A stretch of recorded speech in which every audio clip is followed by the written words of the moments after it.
reviewing that show. We're here to review that show.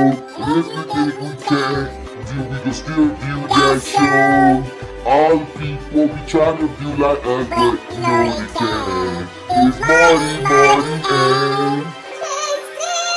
and that's it. Review that show, bitch! You anything special for New Year's?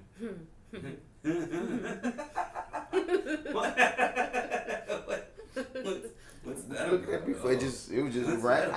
He asked me the same question. I just said it was random. Did you respond the same way? No, yeah, it was good. It was cool. It was cool. It was regular. It was random. It was random. Yeah. We got to everything late. Everything. Oh, okay. Everything. Everything after it was popping. Like, we went to like 4 or 5 different spots, and everything after it was popping. And it was like, okay. All right. I guess. You're right. That was the whole night. Okay. I guess. All right. Jesus just left. Okay. Drew Brees just walked out the party, bro. I guess. Fuck. Yeah. That's basically how it went. But I still got this bottle or whatever.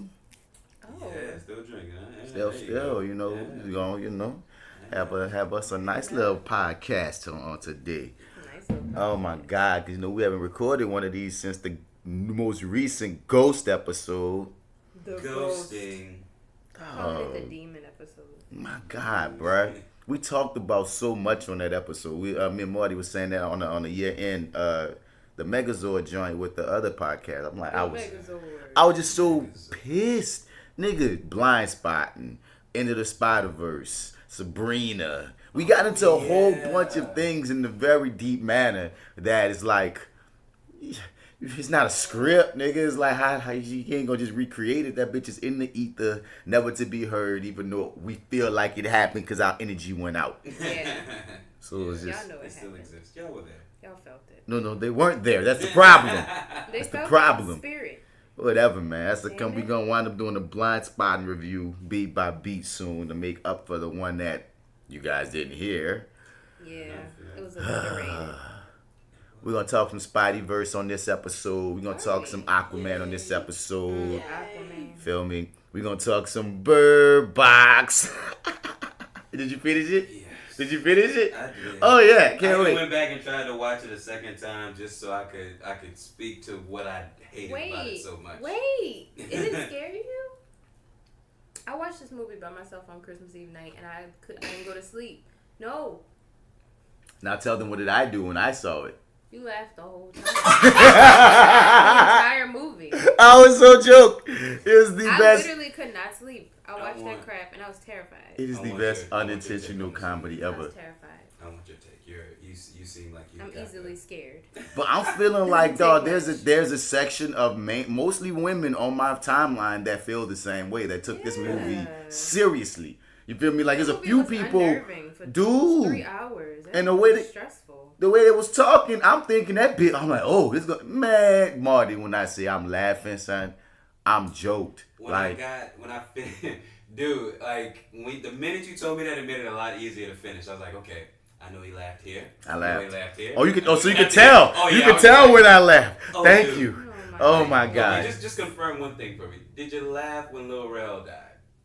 I didn't laugh when you Lil laughed Rel at died. Sick. I did I'm not sorry. laugh when Lil Rel died. no. I actually, when I Lil, kind of laughed after the fact. Like after it happened, I was kind of like, yeah, I did. I chuckled a bit. I didn't. I no.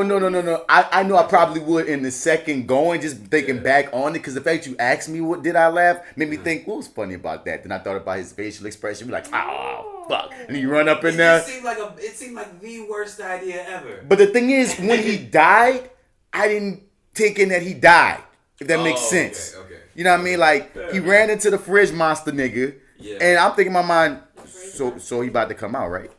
Oh no, I And- think he was dead. No, like it was one of those like y'all didn't just really kill this man right here, like this. Is this what we're doing? This is how you kill Rel. That was a hard After they way did to it to kill BD. Okay, before we get into this, all right. Welcome to the Reviewing Dat Show. You dig? This that actor guy, Mr. Bats, Martin Bats Bradford in the building, man. We back for the new year. You heard me? And yeah, man. As I said in this preamble, dog, as you already can see, man, we talking some Bird Box amongst other That things, bird. man. Yeah. The weirdest title for a movie I've heard in a It's while. very sexual name. I mean, it sounds like vagina. But pass the mic.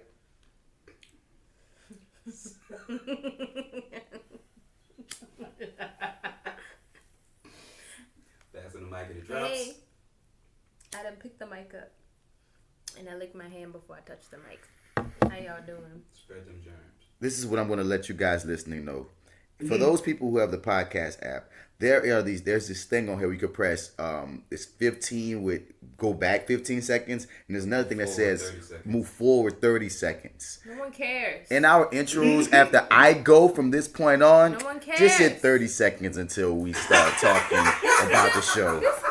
That's what you should do, because they're going to keep with this troll job of not speaking when I say pass the mic, so fuck it. I say you should just skip over both of them. One day he ain't going to pass the mic. You hear me? And, get to us when we talking. Cause, Trolling makes you glow. It does, man. Makes your teeth whiter. It does. I guess. It does. Who are you? Who do you want me to be? I'm just joking. Hi guys, I'm J.Steel. It's been a while, kinda. Yeah. Maybe. Yeah. I'm still J.Steel. Matter of fact, I am J.Steel _, on Instagram. Also a food blogger, because I be eating food. That's right. I'm FatGirlNola. FatGirlNola on Instagram. And I'm also part of the Misbelief Radio Show and the Misbelief Podcast, specifically at TheMisbelief. That is who I am. I thank you. Your turn. This here. Skip 30 seconds. Skip 30 seconds. Don't do it. You'll ruin your life. Oh, and I'm gonna get murdered. Don't do it. You can find me your favorite host here, Marty. Y'all doing that MartyY. Gamby shit, nigga. We might not even have Black Lightning season 3 fucking around, but keep going. Why you saying that? Keep talking. Oh, You okay. introduce yourself. We'll talk. Shit. You can find me at lowrainpictures.com, where I co-host the show there with. What's his name? Oh, it's funny now that you know he listened to that bitch. Yeah. That's what's funny now. It's funny now, yeah. Nigga here want to be like, well, no, nigga, don't just say something else when he's not here. I'm like, yeah, okay, we'll do it. We'll do it.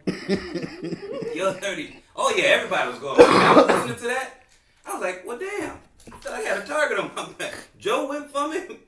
Arrogant Observer's like, we ain't having this shit this week. Oh, no, I feel like, that's how the year should culminate for you, dude. You've been fucking with both. You've been trolling both of them all year anyway. I know. So, yeah, you acting like you're the victim. Joe came for me. Joe just came for me. I don't know that. why. I mean, I don't know. I mean, I'm trying to be his friend, but then I called the police. Mr. Snappity Snap, my co-host on that other show whose name I forget every week. Yeah, what's his name? He came for me. He wasn't my friend.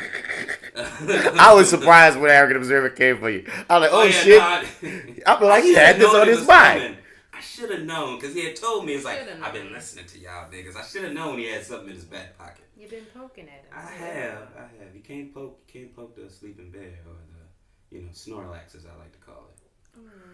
Nobody? Nope, I don't. Pokemon fans? I am not a You Pokemon. remember Snorlax? I got Okay. you. I All right. don't know what that is. How old are you, J.Steel? Me, Roxy sat in with us today, and we didn't know exactly how old you were, and if It's a mystery. it's a mystery, okay, cool. We'll She leave it can at that only then, give a baby. range on air. Cool. So cool. Oh, perfect. That's For- cool. for That's sake cool. of Okay, we can talk off air. You could give him hand signals. You can, or not. It's totally fine. We just don't listen to the show because we couldn't figure it out. We were arrogant observer said. Okay, how about this? Arrogant observer said that he was under the impression that you were 24. That was the number he threw out. Now He's my favorite now. Is your favorite now? Okay, fair Yeah. enough.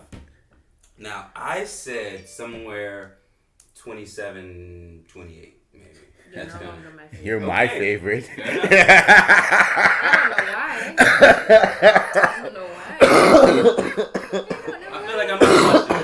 I feel like I might have lost you there. Yeah. But yeah, so we were figuring it was somewhere in that ballpark. Somebody was right or close. Somebody was right. We'll give you. Somebody was I'll right. give you that much. Somebody was Someone right. is If you're in that correct. range, somebody is right. Someone is right. You feel what I'm saying? But it's so hilarious, dog. Like I told you this before, dog. Ebony Cleaver was one of the first people before I even got in a professional game that told me never let motherfuckers know my age. So ever since then, like whenever anyone asks me that question, especially anyone in the industry, especially if I'm recording, I get weird. I'm like, I'm not supposed to say my age. Well, It's some actor shit. I'm not supposed to say the exact number. I only can say a range. I'm in the range of 21 to 35, and I'll ride that. a rule that I was told at a very young age was never ask a woman her age. And I completely broke that rule just now. But I mean, that's the cliche situation. But a lot of times when you're talking to young women, they're not as stickler all the time. Depends on which side of 25 they're on. Yeah, fair enough. There you go. Yeah. That's the way to go. Or which side of 30 you're on, depending on the situation. Yeah, man. But no, yeah, it was a very fun debate. Now I got to listen to the episode to see, because what way y'all been talking about J.Steel? Right. I can't remember why we got on. I don't remember. It was literally at the beginning. It was at the top of it. I don't know. I wish I could tell That's you. really random. Random. Yeah. But I was like, I'm gonna see her unicorn. later. I'm gonna see her later. I'm gonna ask because Yeah. now we gotta find out. We gotta know. Play that game. Guess J.Steel's age. Yeah, we should. I'll put it this way. People often think that my son is my little brother. That doesn't really answer anything, actually. It doesn't, but I could see that. it doesn't answer anything, because don't answer shit. Just know that you're not gonna get an answer, y'all. Just know that, yeah. Just know that when I was born, both of them were at least 20. Fuck you all. Oh my god. See, that's almost made me say her age on air. Just do since you want to be that No. trivial, just know that one of you were right.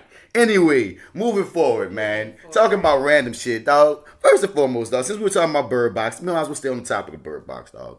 And I totally must have checked out all marketing of this film, because I felt like I just hopped on social media and everyone was talking about this movie. Like, that was just my timeline.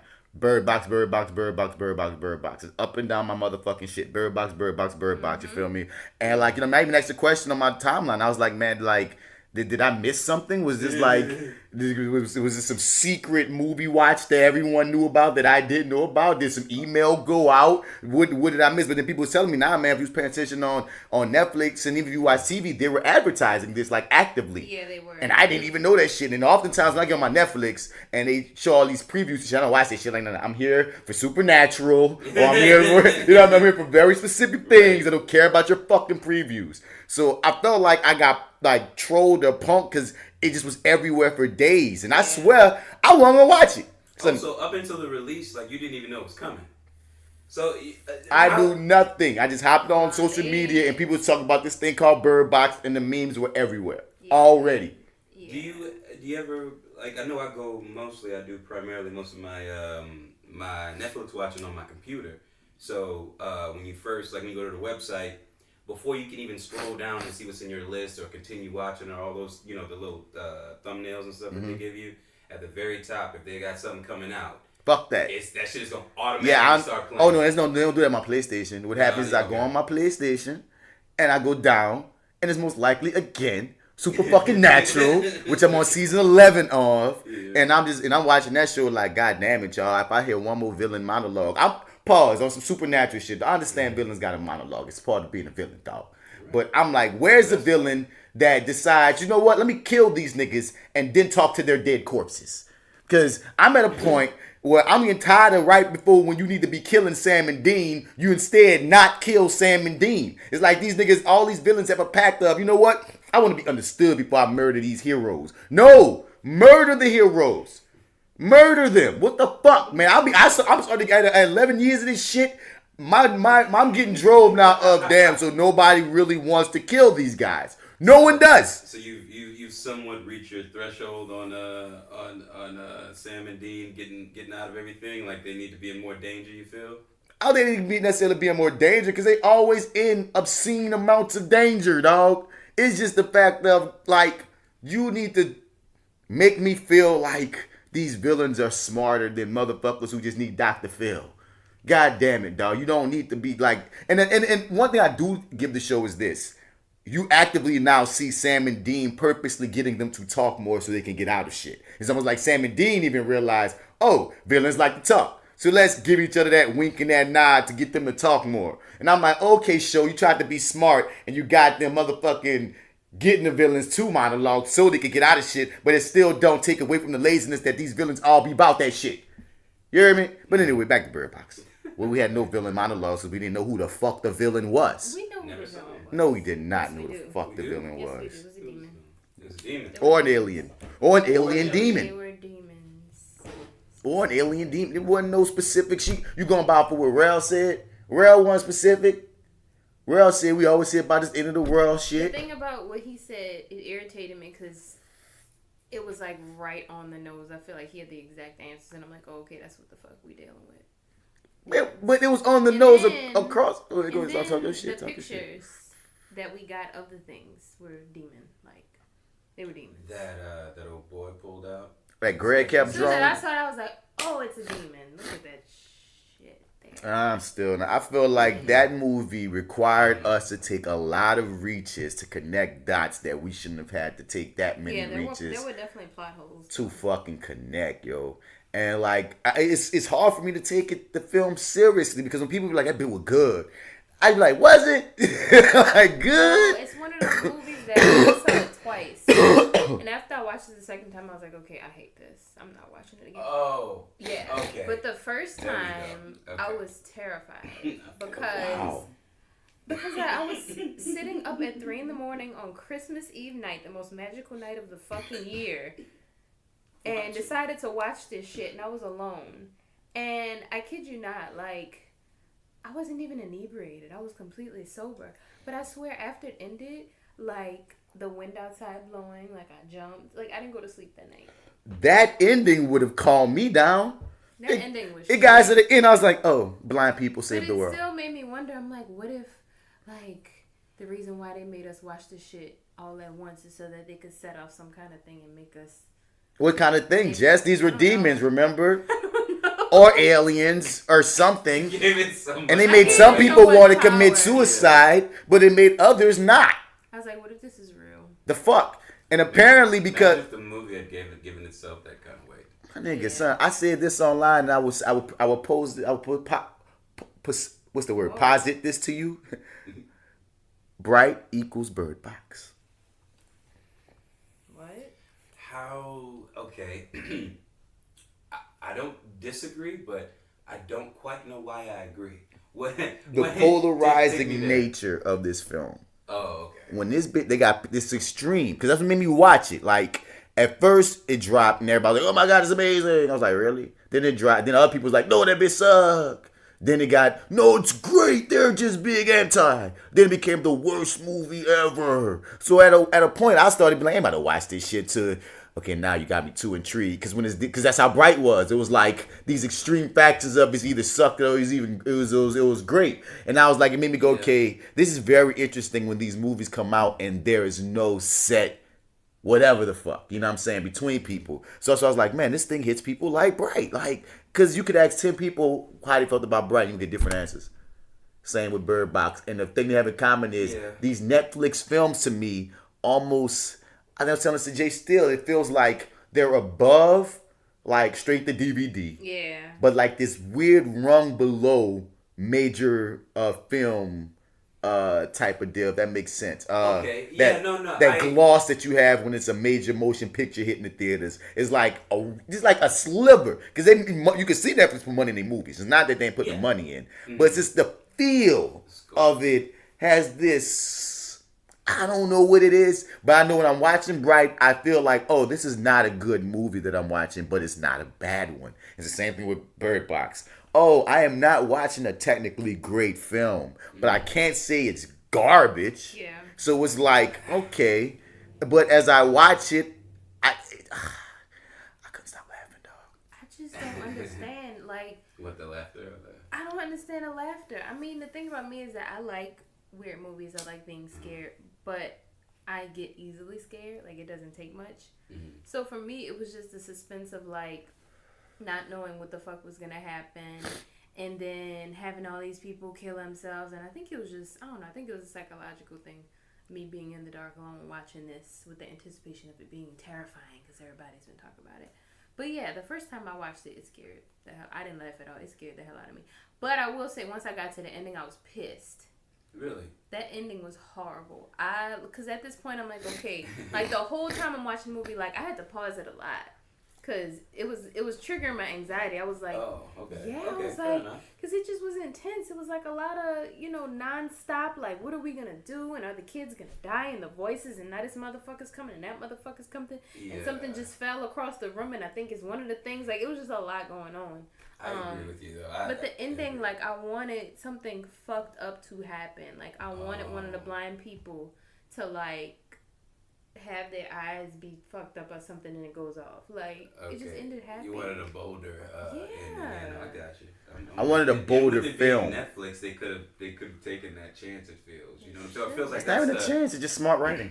It's just they didn't want to do that. Yeah, and they wanted to be safe. Like, it's like this your was happy ending is safe. I mean, the idea to a degree, I guess, was clever because I think that's one of the reasons why it's taken on to a degree. Because I'm gonna say clever, and unique.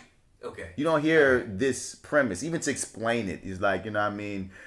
Because the thing is, the movie, it's fucking stupid. Dude, the movie didn't know what it wanted to be. Because first it presented this like it was a viral epidemic, like some zombie shit. Then, like you said, then it starts feeling like some religious shit. And then, like I said, they don't even have their roles, their world in order. At one point, you gotta look up to get the situation, but then it was just having your eyes open, get the situation. Right. Then it felt like just going outside. Period. Get you the situation. You hear me? Then it's like if you do it, then you instantly kill yourself. But then some people saw loved ones that I guess talked them into killing themselves, but some people just off themselves. Right. Then all of them saw something. It's just that we only could hear. They only gave us a couple of perspectives, but everybody that killed themselves either saw something that was their greatest fear or a loved one, regardless. Nigga, them things women go together. Greatest fear or a loved one. You know what I'm saying? It's like there's not even clear rules. If it was just your greatest fear, fine, cool, that works. If it's a loved one that died or something when you felt regret over, fine, it works. It can't be these two things, these disparate things that don't intertwine. When I'm thinking about my loved one, I'm not also thinking about my greatest fear. Well, sometimes it feels like some sort of like tranquility, like, oh, it's so beautiful, it's so beautiful. That's what I'm saying. But was it because this is beautiful, or was it because the loved one? Right. Yeah. How many reasons do you have to like? What is it that makes you die? And then it was like when dumbass Olympia let fucking Greg in, and once again Greg seemed good. He came in there normal. I said that the things became smarter and they started to adapt and they knew they needed to kill and purge the earth. Right, so it wasn't going to work. The initial attack wasn't going to always work. Like they had to evolve. So they evolved and they found a fucking way, just like the dinosaurs in Jurassic Park. But you know, not buying it. Not buying it. I got a bunch of reasons why I'm not. Continue. What you saying, Marty? Not buying it. I wanted to say that I completely agree with you and D-Mac's interpretation of John Malkovich. Oh, because what y'all did was here's how y'all spoiled old boy from me when Olympia let old boy in. Because when y'all said that anytime old boy always speaks the truth. Yep. And he said, he would have been y'all. And I'm like, yeah, you know what? Yeah, I do. I hate to say it. Yep. But I am an asshole. Oh shit, that means I survived. Yep. Okay, cool. And then when he walked in, and I'm just Great. like, okay, I'm talking to the screen now, yep. or whatever. And I'm like, yeah. You feel that way even if we wouldn't have said that. Because I felt that way because if you watch movie shit, because they let Olympia in, and then Olympia let another nigga in, that never works out. That never works out. It never works out. Because from the dump, he didn't want Olympia to come in. Because it's so funny how they position John Malkovich, dog. Because they position like he'll be some villainous opposition for Sandra Bullock, you know what I mean? Yeah, you feel like he's going to kill somebody. Or whatever. Like the wrong person, and like this is going to turn bad for him. And the whole time I'm watching, I'm like, oh, okay. He said when he was just in there before Sandra and Trevante and them niggas came in, don't let new niggas in, it's going to fuck it up. Right. You feel me? When you go back and rewatch it, they all got there at the same time. He didn't want to let none of them niggas in. If it wasn't a BD Wong house, them bitches wouldn't have been in there, and them niggas would have been figuring shit out. You hear me? When them niggas went to the store, Malkovich said, why don't we just stay at this motherfucker? Yeah, he kept saying real shit. He was an asshole, but he made the most sense. When you let Olympia in, why you let her in? Don't let no one from the outside world in. Kick her out and don't let Greg in lead her. Don't let anyone in, son. I'm like, son, the whole time, And where are the black women? Are there no black women in this world? Clearly not. Clearly we all offed ourselves as soon as the shit started. Because it was an interesting thing when this movie started, son. I know it is. Were there any blind black women? I don't remember. There was no black women in this movie, but I was saying. No, I don't remember any. The first 15 minutes of the movie is only women, though.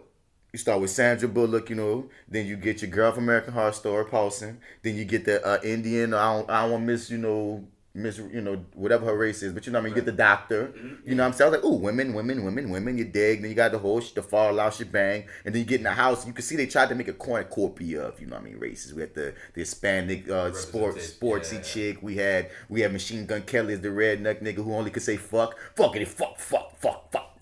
Fucking sucks. This fucking sucks. You're fucking trapped. You fuck. That's all his lines. Dude, I didn't know he could turn his wigger off. I was like, oh shit, yeah. That is Machine Gun Kelly. Oh, he turned his wigger off for you? I saw the same guy. I felt like, hey, man, I have no lines. They say Machine Gun Kelly we're going to press record and whatever you would do it. Because all he ever said was fuck, and he smashed this Spanish girl. So I'm like, hey, makes sense. You know what I mean? Like, we had Hispanic, the Asian B.D. Wong who died first, set a new standard for, where race goes first. We had regular black Rel. We had strong, strapping black Travanti. We had all these different we had white privilege herself and Sandra Bullock. And I was like, damn, the old white lady had to be white. Like, she couldn't be black. Like, right. It definitely could have been a black woman. You know what I'm saying? Like, we could have no black women existing in post-apocalypse. When do we ever have black women existing in these post-apocalyptic worlds? That would have been interesting. Something about him being a white man works. He could have been the only white man, as far as I'm concerned. We could have made Machine Gun Kelly a black woman, as far as I'm concerned. He's not acting. You hear me? Right. He been stopped. Most times he's not. Yeah, like he been not stopped. at this stage. He's really just not. And I don't mind. I don't mind. He was my guy. As the movie kept going on, I just kept on yelling at the screen, listen to John. Listen to him. When he put him out in the fucking thing, I'm like, he's not tripping. Listen to John. You feel me? After they killed Rel, I'm like, dog. Once again, back to the crazy people. So we had the nigga in the fridge. He crazy for some reason, but he got a regular job. But he crazy because apparently Rel said he got issues or something. So I guess that was why, you know what I mean, he didn't kill himself. He's just the fridge monster. If you had any kind of mental impairment or you were classified as insane or had any kind of mental illness, there's a possibility that instead of you killing yourself, you then will become a tool or a vessel for these things to carry out their greater purpose. And the only reason that you can make that leap is because Greg said some people escaped the asylum and for whatever reason they were good. Yep. That is all we got. And that's what makes you go, yeah, if you have any kind of mental impairment, fuck that. That was not explained good. That wasn't explaining it to us. It was not explained well. Because the thing is, it was different versions of crazy. We had Fridge Box crazy. Greg was technically crazy then. Because he flipped and turned on them with no light outside. So, I mean, he came in playing the whole game. You got the nigga that was... he wasn't evolved. The nigga that Sandra Bullock, when she was with the kids, he was trying to get him to come to in the water when he was in the boat. That nigga was his version of crazy. The motherfuckers that got Javante killed was some other version of crazy. I'm like, goddamn. And 5 years later, how many asylum niggas we got? Like, dude, nope, I was not right with it. Sorry, guys. How did y'all feel about the time transitions, like sort of jumping, like the kids were like infants, and then we kind of jumped to them being like, what, 5? Yeah. I mean, the film jumped back and forth the whole time. Yeah, they kind of jumped, but like, I mean, like in terms of... Like, so I knew the whole cast was dead. Yeah, they kind of killed it. That killed everything. Okay, everybody's gonna die. Yep. Yeah. As soon as I saw her in the future with them 2 kids from the top, and then I see all these people in this house, I'm like, oh, all you gonna die. Okay. Yeah. Okay.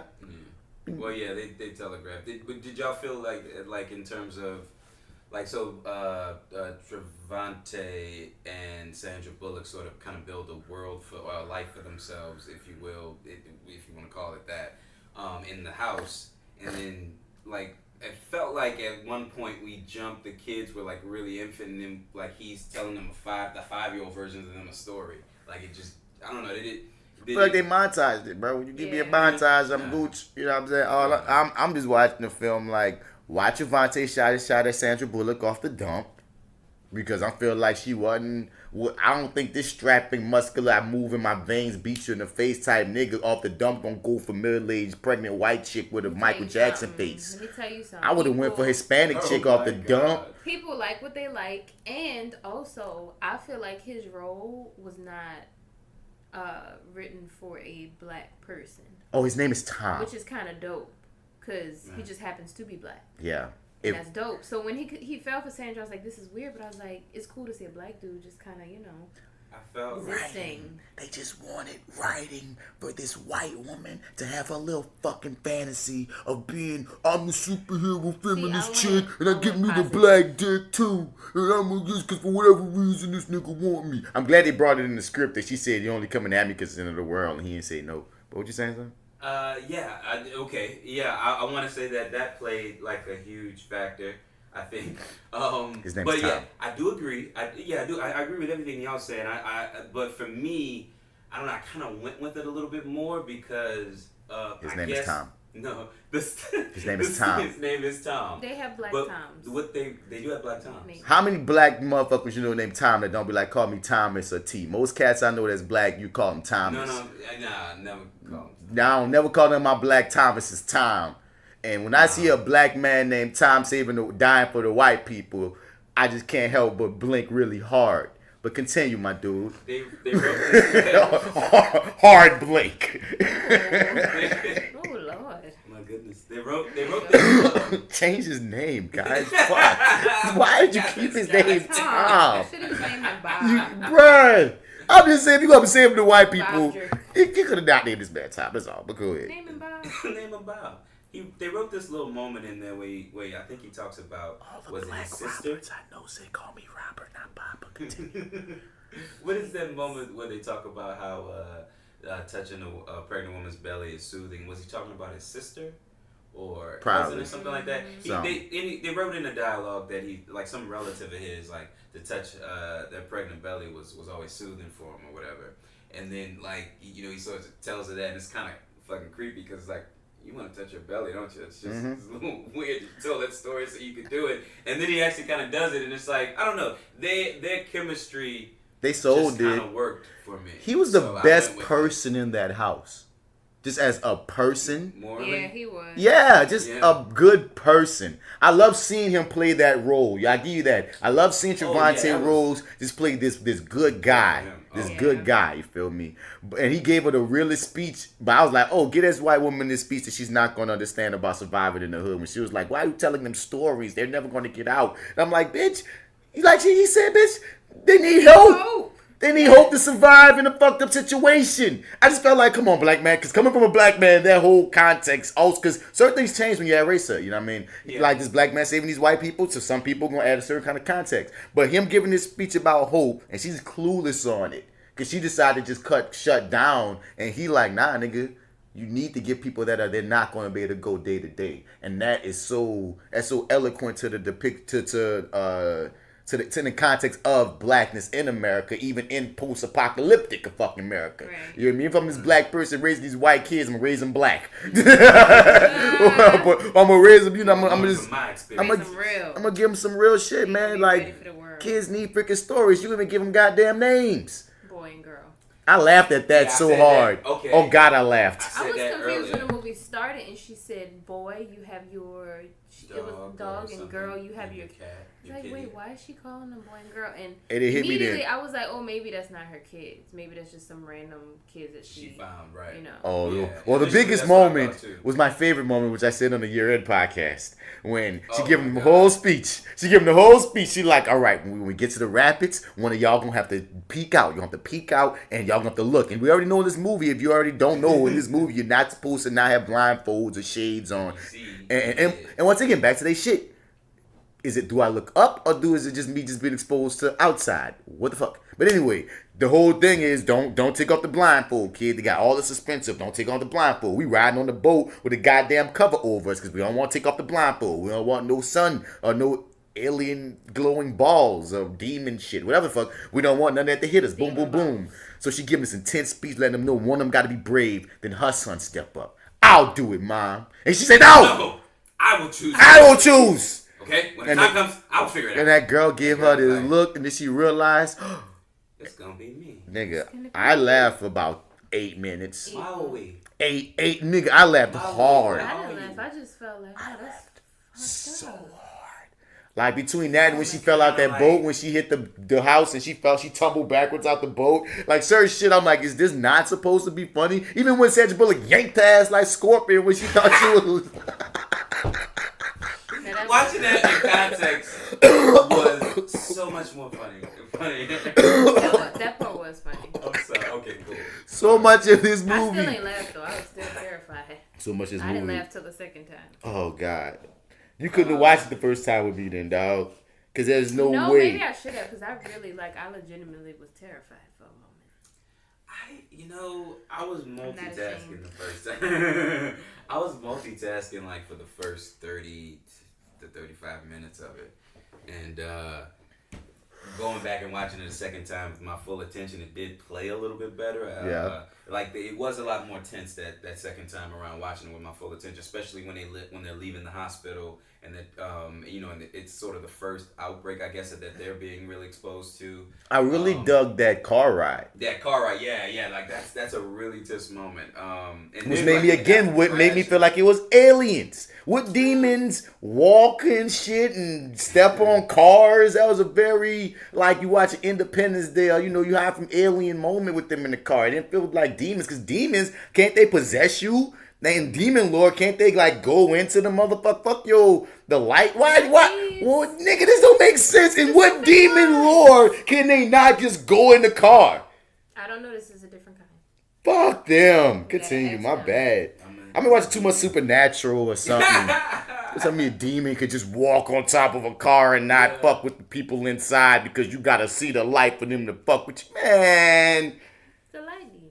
Ah. It's like it's an attention demon. Ah. I need your undivided full attention demon. Look at me. And y'all let Greg really kill everybody. I mean, Machine Gun Kelly Hispanic shit got the hell on. Which was once we never heard from them again. I felt like the writers did not know what to do. They just knew we won't get it down to Sandra Bullock and Trevante. And it's like, okay, how can we get rid of people? We're going to write out Machine Gun Kelly and Hispanic chick they've been banging, write them out, boom, they're gone. Let's kill Rel for no goddamn reason because he the main nigga that said, I don't even want to go. I'm only going because I was nice enough to tell you that my job was over here. Yeah. Then y'all had it. Why did he do that? Why did he go? Or why did he tell him? Why did he kill himself? Why did he sacrifice himself for that? For them. Please someone tell me. Nothing by his character or nothing that's been established leading up to that moment would have made that person do that, in my opinion, at that moment. If he had more movie and more relationship building, maybe. He just need to go. Fuck. He just need to go. Honestly. Yeah, we gotta thin these folks out. And that was an easy way to do it. Yep. One less Everybody darky. gotta die. One less darky. Yep. I guess that should be the name of the movie. One Last Darky. Oh my god. So much of it plays. That's all you see when you're blindfolded. Number darkness. The birds. That was so random. With her dripping the water on the birds. Did anybody else catch that? Yeah, I thought she was like, she couldn't give him food. I imagine. I thought like. Is that what that was? Well, yeah. Well, I know. So my lady has a bird. I know they need like water and stuff. So I figured that was just sort of her way of like, The whole crux of your movie is on the random fact that she found birds at the store. And then they happened to trip out when Greg was... Like, you named your movie Bird Box like that was going to be way bigger of a play in everything. And it was kind of like weak. Yeah. The birds are flipping out. That's not stopping the demon from coming to you.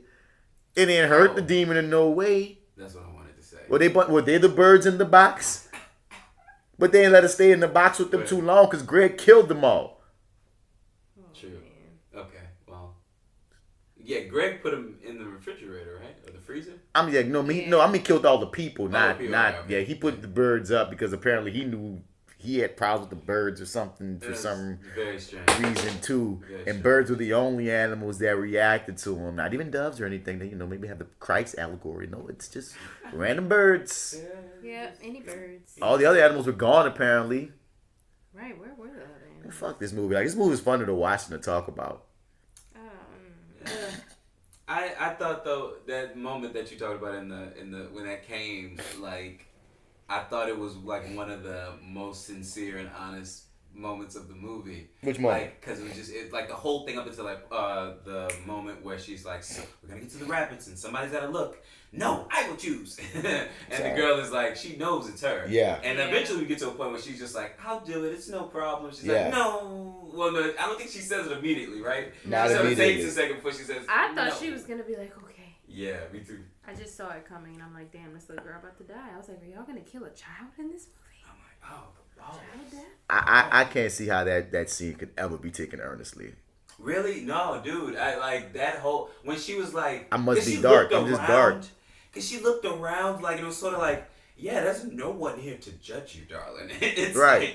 Like, we know what side your bread is buttered on. That's your kid. Sandra Bullock is trash. Yeah, you know what I mean? Is trash. Exactly. Yeah. And it's sort of like, in that moment, she kind of looked away, and then she looked the girl in the eye because it was sort of like, who the. I mean, she's been a dick to the girl the whole time. It's like she had some innate issue with Olympia. Like, you stupid bitch, Olympia. I'm gonna treat your kid like shit because you got us fucked up with Greg. I feel like that's some subtext that I'm gonna reach and add to it. Yeah. I thought that her daughter reminded her so much of her, and it's like I gotta mean that niceness out of you right now. No, you're absolutely right, Marty. And she was also not trying to give them love because she didn't want. There's buku elements and reasons why she's treating the kids like trash. Yeah. But me personally. Want to feel like it's because she was looking at the little girl and say, "Oh, you dumbass Olympia kid, and let me treat you like shit." Because if dumbass Olympia wouldn't have let Greg in, if I wasn't nice to dumbass Olympia and saved her life, shit might have been a little better right now. That's all. But no, that's just me. You had to be a dumb bitch. That's just me. That's just me. I think I like. Y'all wasted BD Wong time, by the way, but continue.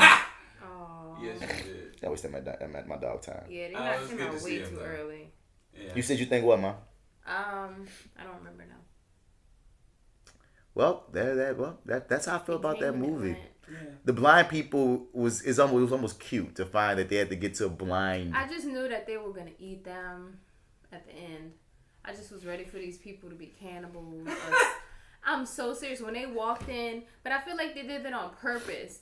Cause the weird guy, what was his name? The guy, Don't remember anyone's names.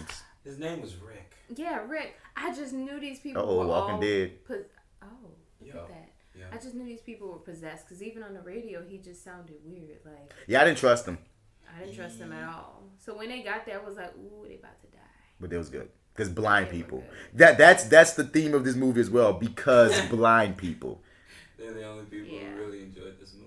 They're the only people that, they let us know that that's the only people that really survive any of this. The end of the world is survived because demons don't have the power to do anything to blind people. Right. So the world would just be blind. That's the metaphor. Fuck this. Come on. Well. What about the scene in the end, her big final scene where she's trying to get girl and boy not to take off their blindfolds because now the creatures, without having a host, can whisper to you and get you to do things. Because at one point you said the host has to be there. No, but when she's in the woods, it's just the creatures being like, hey, take up your blindfold. It's me. I can mimic voices now because I have all the powers that I'm not going to explain to you guys. Yeah. And she had that passionate romp to her daughter, I guess, little Olympia, because she gave him names. And yeah, of course, the white boy. Okay, anyway, little Tom. Little Tom, baby Tom. And a piece of me was like, man, I think the kid's going to die here. Because you treating that little girl like shit. One of these kids ain't going to make it. Yeah. But it was cool that they both did. I didn't want them to go out like that. I felt that scene to a certain degree without laughing fully. I was like, all right. But a piece of me still was cynical. I did not take this movie in earnestly. Now the more I keep talking about it. I've only seen that section once because I didn't make it through the whole second viewing. But I do remember like that by the time it got into that point, the movie did have my full attention. And I just remember thinking, damn, this just looks silly. Like, because it's this, like, she's giving it her all, and it's like she's blindfolded and holding this kid, just talking about Olympia. And what he saw with us, it was the trees, it was us, it was lots of kids. I think I did laugh at that part. How'd you bring that up? And I'm just like, this is all so silly. I mean, I would love to have been on set. And we still don't see whatever she's fucking fighting against neither at this point. Did y'all hear that there was a scene where they showed the things? Oh, it really? Was filmed. and they cut it out because they said the thing, whatever way, it looked stupid. Like they revealed that, and they said that Sandra Bullock, she said it looked like a giant cockroach, green baby with a long. She said it looked like a giant green man with a long baby face, and she said they filmed it and they cut it because it looked crazy. Because they didn't have the creativity to come up with interesting looking alien demon things. That's what that sounds like. They cut it because they suck. Yeah. I mean, that sounds like the same thing. Yeah, I agree. Yeah. Anyway, there's a bird box challenge which involves people blindfolding themselves as characters of Bird Box, and they're trying to walk in public or play around the house with their children to comedic effect. And Netflix trying to tell people stop doing that shit. You started this shit. You should pull the movie. I wish I could figure out the algorithms of what makes a thing go viral. Because it's really funny to me that this movie went viral for all intents and purposes, whether it was loved or hated. I will never watch it again in my life. I have no interest whatsoever, but it broke records on a crazy level, like bright levels. Like they really got their views. I think people love to see a train wreck. But a lot of people, like Jay, she took it seriously the first time. Yeah. A friend of mine was just on there just yesterday breaking it down bit by bit, talking about she was spooked. And I'm just sitting there like, you're actually afraid. So, I mean, it resonates with certain folk. I think if you can get past a certain thing, I think I could like, I see everything that J.Steel's saying, but I think if you can get past the things that I just could not. Right, me too. Yeah, it'll play differently, but like I said, dude, like when you really get down to the heart of this movie, man, and it's like that moment, I don't know, for me, the moment was, her just kind of calling out to little Olympia, telling all this stuff, and it's just like, God damn, I just can't get over how silly this all looks. And everybody's just walking around with a blindfold, and you just got knocked the fuck out because you can't see where you're going. And it's like, that I don't know, it's silly. I like the moment when that scene when she's inside trying to get when the little girl outside got out the boat for no damn reason, but she inside and you don't know who's in the little spot for her while she's trying to get supplies.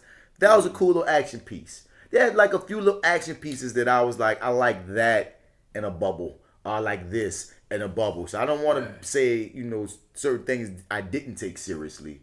I gotta say this, absolutely certain things I did. But overall, the movie I couldn't. No, I did too. Think that's what it is. Yeah. Okay. No, I mean, I feel like you're letting it be known. Like, no, I feel like I'm making it seem like I laughed at everything. When I only laughed at maybe 65% of the 70. Lies. It was 70% of the shit. When we first talked about it, you made it seem like you lived through the whole thing. I laughed a lot. It was a long movie. What I'm saying is, that movie was 2 hours and like 14 minutes. Yes, it was. Because I remember we watching it at one point. I'm like, damn, how come we have so much more time left? What's happening? It was like 2 minutes. It was 2 hours or something, dog. Because we had 30. I remember one point I paused and I laughed at something. And we had 35 minutes left. And I was like, oh shit, why do we have 35 minutes left? I feel like there's so much, no more we need to do here. Like, yeah, we're done. I didn't even know there were blind people to get her to. I was like, just kill her, motherfucker. Let's keep it moving. Like, shit. And now, I'll wait. You'll hear it. I said that. I said something earlier because me and Roxy talked about it. How did they feel? How did Roxy and Lawrence feel about this? Lawrence hasn't seen it. Okay. Roxy didn't like it. She didn't like it. Good job, Rox. Good job. And I can't remember how we got to talking about it, but we were just saying, just sort of, that Sandra Bullock was so hard nosed with the kids. No pun. Like, you can't.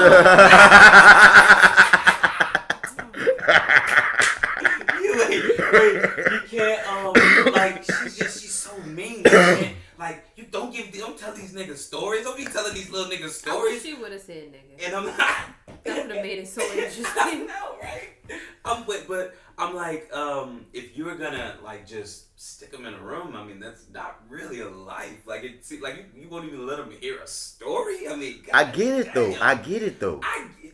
Yeah, and that was her argument too. Now, well, she get where Sandra Bullock was coming from. But it's like, I'm like, well, all this stuff is kind of going down. Because I'm glad Travanti was the other balance to it. If they both would have been on that, then I'd be like, damn, movie, y'all suck. But like the fact that, then Sandra Bullock, she lost her sister. There's certain things that attribute to it that made me go like, all right, I see why she's being like this. And she reminded me. And she didn't want kids. She didn't want anything. She didn't even want to deal with people.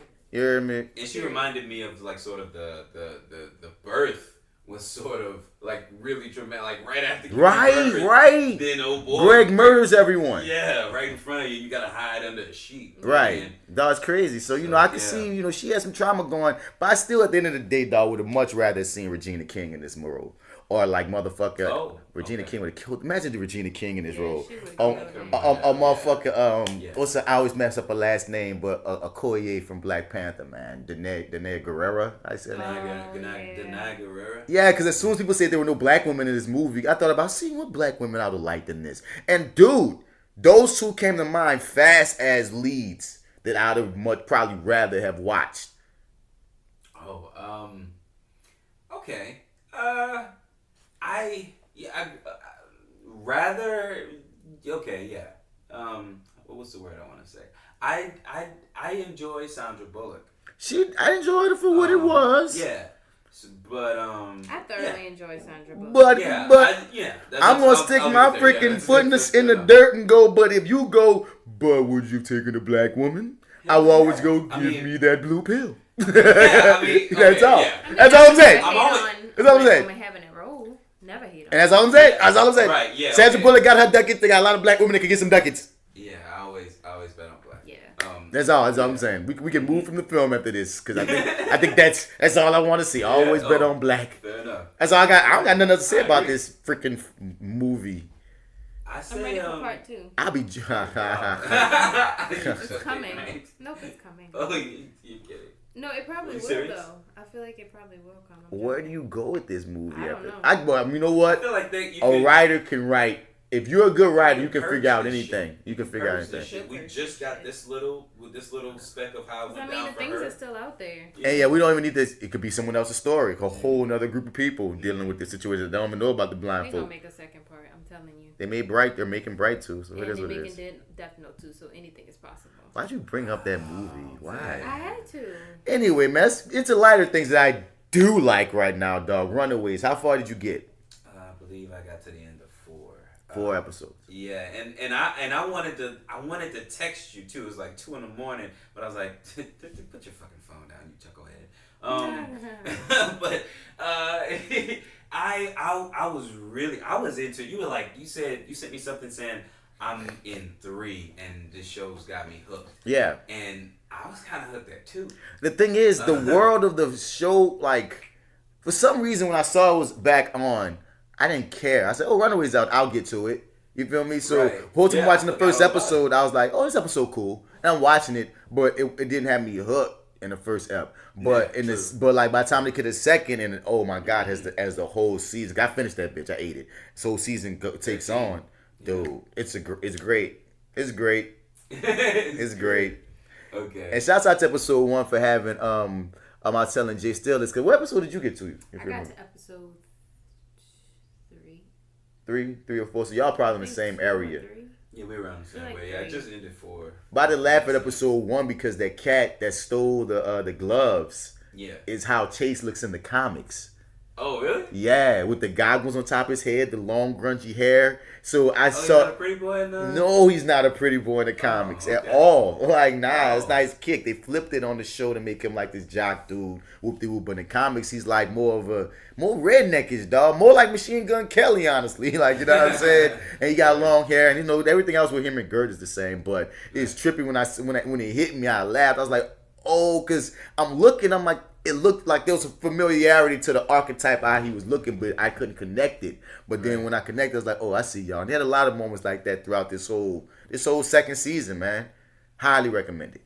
Yeah, Alex actually rocks the braids look at one point. It's not for long too. In the comic that I was reading, the Power Man and Iron Fist, where he kind of shows up. Oh there. He actually kind of does he has different looks there in that one because he's kind of he's the main kind of bad guy there. Yeah.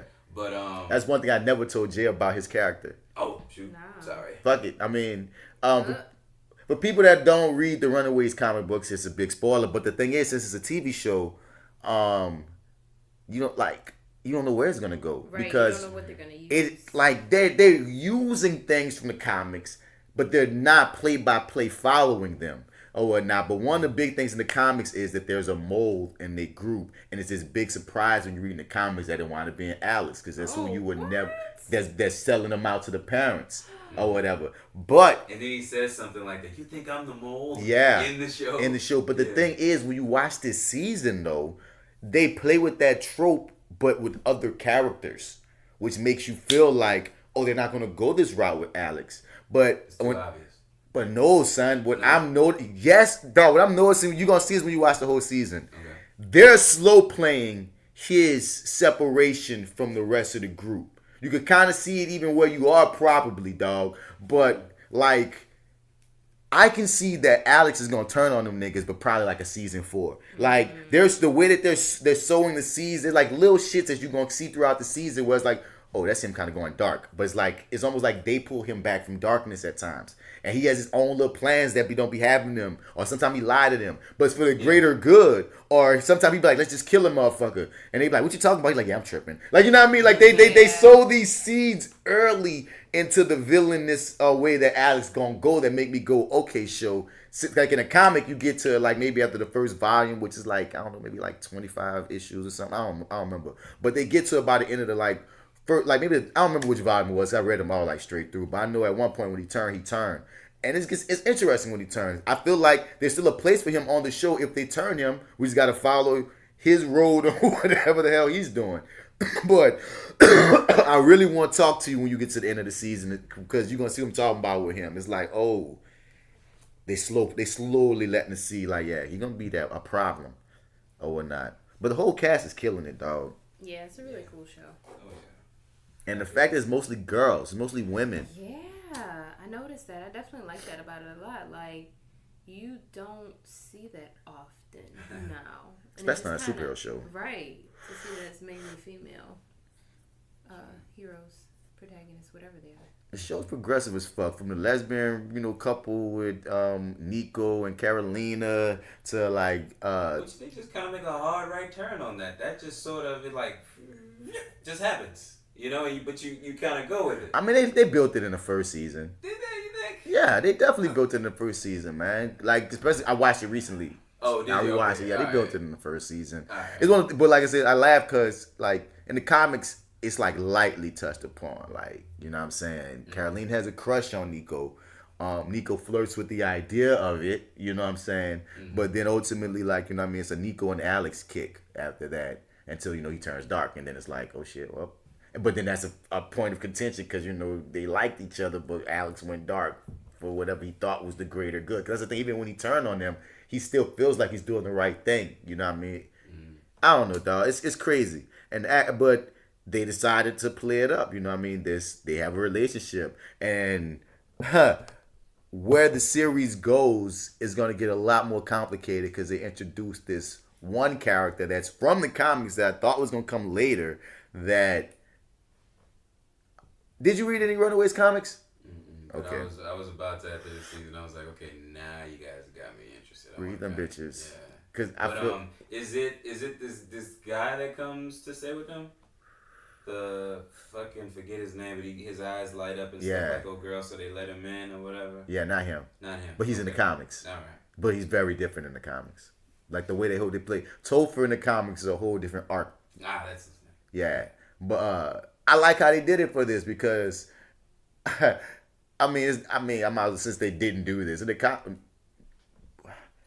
We'll wait. I see it. I need you to watch it. See what goes down. Then I can tell you. Well, it kind of went down like that, but not really, because it really went like this. You make me feel better though, because if it just wasn't for the fact that the last couple of days my pattern has been just so off, I could have gone further if I just had the time. But I was just like, all right, let me just get to the end of this one, and I'm gonna close my eyes. And as soon as the credits roll, I'm like, yeah. So, but I just haven't had a chance to get back to it. But I'm thinking about it now. Now, the more we talk about it, I got to the last episode of the season and was mad because it was amazing, and I was like, fuck, okay.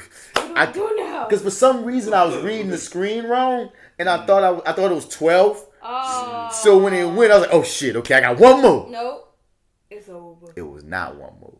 It was 13, and I was like, what they about to do? And that's the best. That's the best way to end any season, to have the people watching being like, what the hell? We want more. What's gonna happen? You feel me? You didn't see season 1, right, Jay? No, I didn't see. I saw, I think, the first 2 episodes of season 1, maybe. So how was it watching what you saw in season 2 without taking in all the intricate? It was easy to follow because they have the big ass recap at the beginning. But I mean, it's just one of those shows I feel like you kind of jump in and figure it out. Like, it's really well written. So, but I enjoy it. Does it make you want to go back and watch the first season? Kinda. But I kind of want to just, like, get into the second season, get there, and then maybe go back once I finish the second season. And I know that sounds weird, but it's like, okay, I'm already here, so I want to see what happens here now, like, in these moments. Right. But yeah, I like it. It's a pretty cool show. I've never read any of the comic books, so I might kind of have to dabble in that too, because I had no idea who they were before the show came out. Okay. And that's why they made that comic. The creators was like, man, they didn't want to just do another Spider-Man. They was like, let's create a whole new generation of lore, basically. Let's create some new shit. And that's it's an easy comic to read because you can tell they were writing it for the kids at the time. You know what I mean? It wasn't. That's the best way I can put it. They wrote it for the kids at the time. It was very updated. Like how Alex, even on the show, be talking about like how he got these video games and shit. Alex plays video games. So we missed it. It is what it is. You know what I mean? No, it's going past. Oh, it's going straight. Yeah, it's going good shit. But anyway, so it's like, you know what I mean? You have them being very technologically savvy. And did they find the car yet? In mine? Yeah. You get to the car? Oh, the car that they, yes, they found the car. The Rose or something. Yeah. They found it. Yeah, because the thing is, that's in the comics when they find this spot. All that's in the comics and shit. It seemed like it. Yeah. No, all that whole thing, that whole moment of discovery where everybody's kind of walking through it and stuff felt like something like, oh, okay, this is a shout out to the fans. If you've read the comics, you're probably having a nerdgasm right now. Yeah.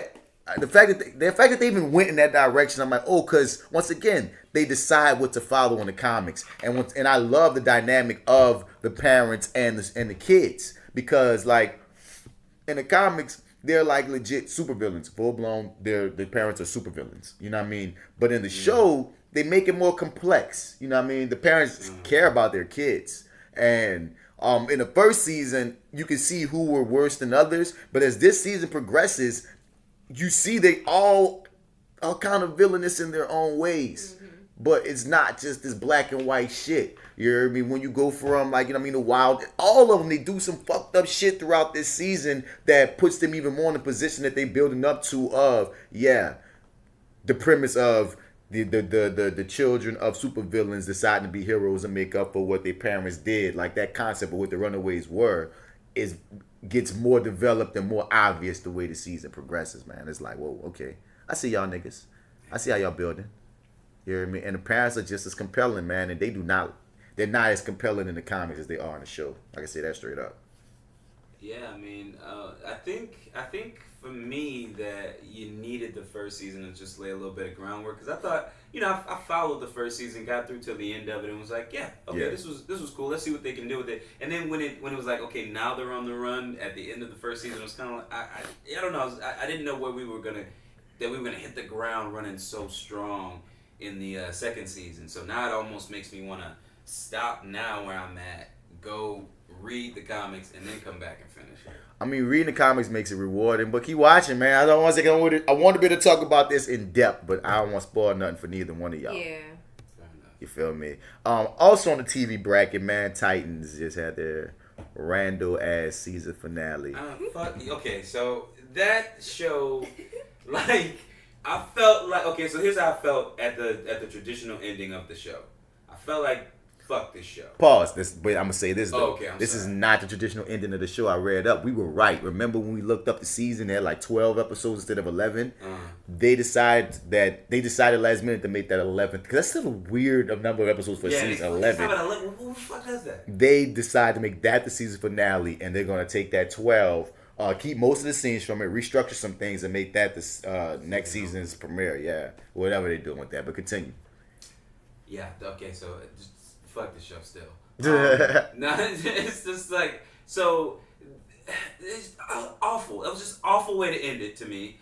Terribly, terribly awful. It's what I said was gonna happen.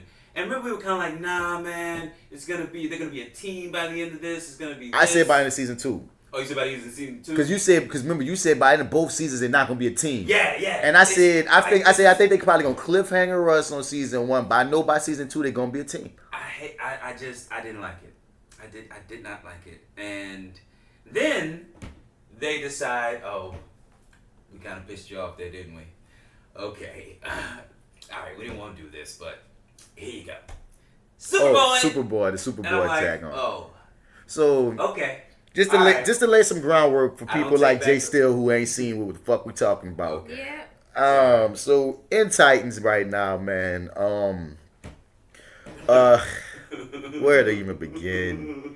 So the last thing that we wrapped off of, Starfire is just found out she's an alien or whatever. Her, Robin and Donna Troy, Wonder Girl, they all find her ship, and she find out that her mission was to murk Raven, because Raven apparently is like the eater of worlds, and she's the doorway for the devil, aka Trigon, whatever, to come through. That's her paw. Her paw is the devil, and we find out that like as long as she's alive on Earth, she can bring him to our plane. And he will turn our world into darkness and then every other world into darkness. So her people, knowing that this is the prophecy, sent her to Earth to murk Raven, so this can't freaking happen or whatever. While this is going on, Beast Boy is about to die because her mom, who tried to play it straight, we found out was an evil bitch, poisoned this man to get her amped up enough to call her daddy so her daddy could come through. Big trick job, and it works. She brings smooth ass devil into the fucking arena.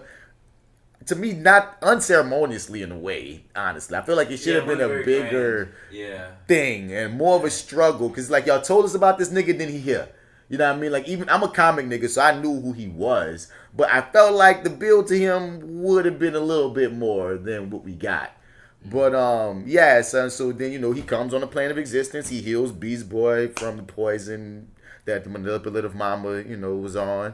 Mom's just happy to get her demon dick in the building and shit. And Robin, Starfire, and Wonder Girl, like they're trying to rush back and save Raven once they see in the ancient scribes of Starfire's people that look, the mama is in on it, even in the scribes that nigga she's a willing participant in bringing forth this not even Armageddon. What's the word that they use?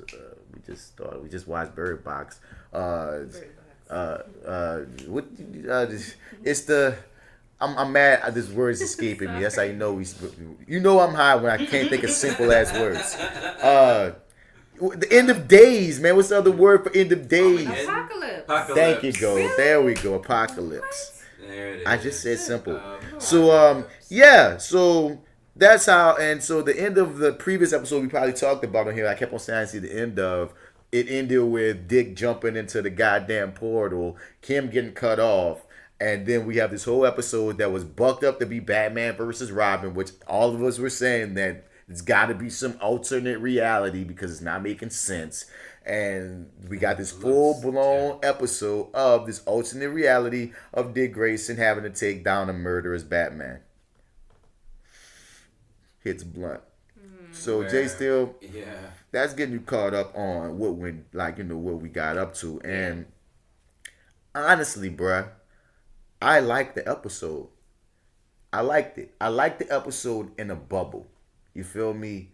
I didn't like it as a season finale. That's what ruins it. You know what I'm saying? Yeah. If that was just episode 11, then we had a couple more to go because it just was Robin's shit.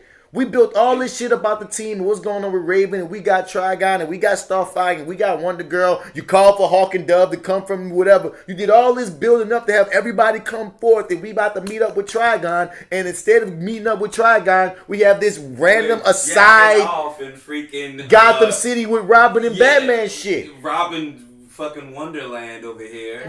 We built the season to have this episode at some point, but we did not build the season to end on this episode. And what's so fucking cheap is we have this full episode of this alternate reality where Robin got to get it popping with Dove, and he has a kid. He's living his happy life, but Batman out here murking people because Alfred is dead and Commissioner Gordon is dead, and now Batman killing Joker and killed all of Rose, and he killed regular police, and he killed hospital work. Batman is on one.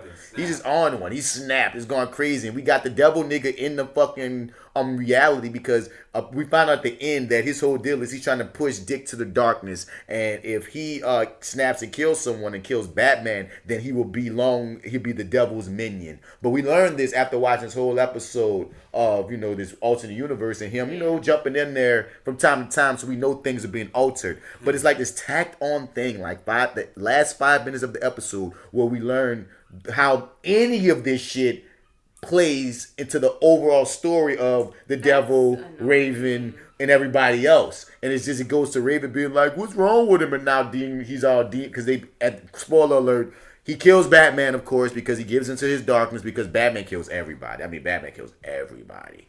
Yeah, everybody. Didn't he kill Raven in this? Yeah, he murders Raven. He kills every fucking body. Right. Wow. He kills cops. He's murdering. He kills all of your favorite villains.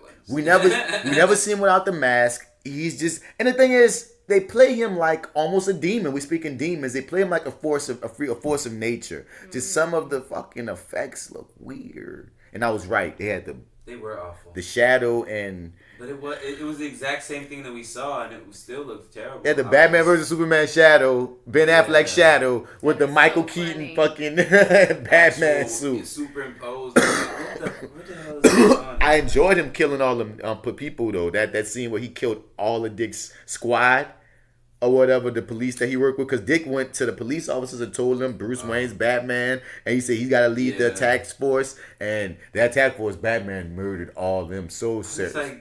I'm like, Dick, I don't know if you thought this through, man. And he never went in. Why did he go in to fight when everybody was getting their asses kicked by the nigga he knows the best?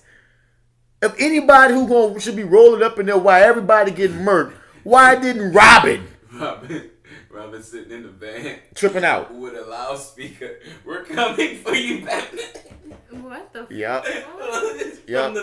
From the van. These niggas really going in there, and he's in the van talking to shit. We're coming for you, Batman. Don't resist. Batman, you're killing everyone. No. I wish there was something I could do. Basically turned into Gamby. He was Gamby. He was so Gamby. I wish I could just get out of this van and run in there and stop everyone from being murdered. But instead, after everyone gets murdered, he blows up Wayne Manor, which could have killed anyone who might not have already been dead. True. Nigga. But no, to be real with you, he really only went in there to save Raven. Like, fuck everyone. Not Raven, Starfire. Starfire, because Raven's in college in this universe. Oh, yeah, that's right. Yeah. I was like, is that Raven? Yeah. Is that her? Yeah. She looks too happy, it was almost like a complete night and day. People just be making, that episode felt like they just were, all the other actors showed up to make cameos and get paid. Because we just had that one little small thing with Raven and Gar in fucking college, never saw them again for the rest of the episode. Right. Dove was his chick, Hawk came in, and apparently it was so weird. It just was weird. A lot of it was weird. But like I said, the episode kept my attention. I just kept asking questions like, Dick, why don't you go in there and fight Batman? I thought I was going to have the Batman fight, and we never got he blew up. That's cheap. He blew up Wayne Manor, and when he get in there, because he blew up Wayne Manor, shit had fallen on top of Batman, so they could never square off, and then he just stepped on his throat or whatever and killed him. Yeah. And that was whack. Yeah. Come to think of it, I didn't like, that was no good payoff. That was so nice for us to come in you and watch you put down the rabid dog. And again, it didn't play to the larger scheme of what we've been following in the season, which has been Raven's story. This just doesn't. So they had a 12-episode season planned. And instead, at the last moment, they decided, hey, know what would be a smart idea? We're gonna go with 11 and hold this one for 12 for the opener for the next season. Yeah. That I just feel like, I feel like the plan should have, like, I don't know. This is a terrible idea. Sounds like a disappointing finish. Very. Very anticlimactic. The way she says that. I know. The way I meant it too. But no, and Yeah. could not have been more poignant. Unsatisfactory. Yeah, son. It could have done better. Overall, they have a lot of things that work in the show and a lot of things that don't. And I just hope in season 2 they do more of what work and less of that other shit. Yeah. Let's talk about Superboy, man. That was the best cap off of everything with Superboy. I mean, I want to put my foot in their ass, but you did give me Superboy. You gave me Superboy. It's like, oh my God, I can't believe you did that. I can't believe you had the terrible idea to end the season now. No, oh, you're gonna give me this? Okay, well, all right, that'll shut me up for just a little bit. But then they dumbasses went on record to say that they don't even know what they're doing with Superboy. And it did do the start over right here. We're looking at 13 minutes, so it started over on our stupid asses. But anyway, they did they don't even know what they're gonna do with him because they still have to wrap up all the shit with Raven. So I don't know where they're going with him, but I'm glad that they have the balls to even take that leap. I didn't think they were gonna go that fantastical and bring in Superboy. So I'm curious to see how season 2 plays out with him now in play, possibly. Because for all we know, he might not pop up against the end of this fucking season messing around with them. Who knows? Yeah. So I hope they now do that. Right. Give us what you just teased. Putting him on the table, at this point, and they don't know what the hell they're doing. I mean, that's just been obvious to me from the jump. But I'm on board, and I don't know. I don't know. I just need them to get over this bullcrap of not having TV versions of Superman and Batman and people in the films. Because it's a dick tease. The whole Batman thing was a fucking cock tease, dog. And I'm over this whole deal of we can't have Batman in TV. No, we're smart enough to delineate the fact that this is a TV Batman, this is the film Batman, this is the TV Superman, this is the film Superman. I mean, come on, you had 2 flashes and we didn't die. Right. Come on, son. Like that's what's blowing me, dog. Just give full freaking carte blanche, dog. Especially since this show is specifically on your network. If you're gonna give any show carte blanche, give it to this one. Yeah, I don't know, man. Like I feel like DC isn't or is in the business of taking risk. Yeah, that too. I can't remember what I was thinking the other day, but Marvel has sort of stuck their flag in success. You know what I mean? Mm-hmm. So DC really doesn't have anything else other than failure to stick their flag in. Lies. Lies. And double down on that. No. That's what it feels like. I would just say that's what it feels like. DC since Batman vs Superman, because DC has a lot of success in their freaking catalog. They do. You feel me? But Batman vs Superman. That was a long time ago. Yeah, but Batman vs Superman on. But no. I don't know if this made the ghost episode or real episode, but I'm gonna lay this out to you again. You heard me? Wonder Woman is a hit. Yeah. Jason Momoa's Aquaman is a hit. And he fine. We're going to talk about Aquaman in a second. And they know it. Is a hit. If we follow up these 2 hits with a hit in Shazam, which I fully believe Shazam going to be a hit, dog. It's going to be like Ant-Man. Shazam's going to be a hit. Joker is going to make a lot of money just off of pure curiosity. People are going to be curious. They're going to be curious to see you made a Joker movie. What the fuck is this? And I think it's going to make some money. And Harley Quinn is money. And she's going to be the main star of the Birds of freaking Prey movie, which still going to have Huntress and freaking Black Canary. And once again, we got Black Canary Huntress on TV. See, you see no problem here. Be smart. But anyway, dude. So that's potentially 5 to 6 hits that they can follow up with. I know. I got to get that joke out though, because if Shazam is a hit, then they're officially on a roll. They're on a roll if Shazam's a hit. Because that's Wonder Woman, Aquaman, Wonder Woman 2 at this point. Or no, Shazam come out before Wonder Woman 2. So if they go Shazam, then let Wonder Woman 2 be a hit too, which most likely it will be. Yeah. And then is James Gunn still on board for Suicide Squad? They have not confirmed yet. Okay, well. But if James Gunn takes over Suicide Squad 2 is on the docket. Yeah. And if James Gunn takes it over, oh my God.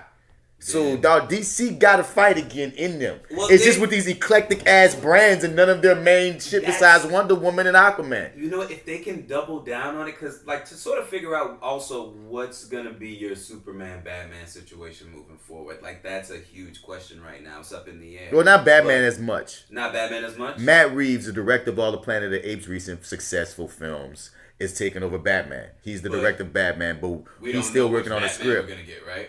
I mean, we don't know who. For all intents, it's not gonna be Ben. It's not gonna be Ben. It look like they're rebooting Batman. Yeah, so we gotta they gotta figure out who's our new Batman, basically, right?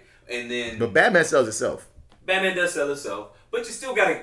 You don't want to. You don't want to do this wrong. Like, you know what I'm saying? Like again. You don't want to do, yeah. Again. Because y'all fucked up with Ben. Ben should have got a movie.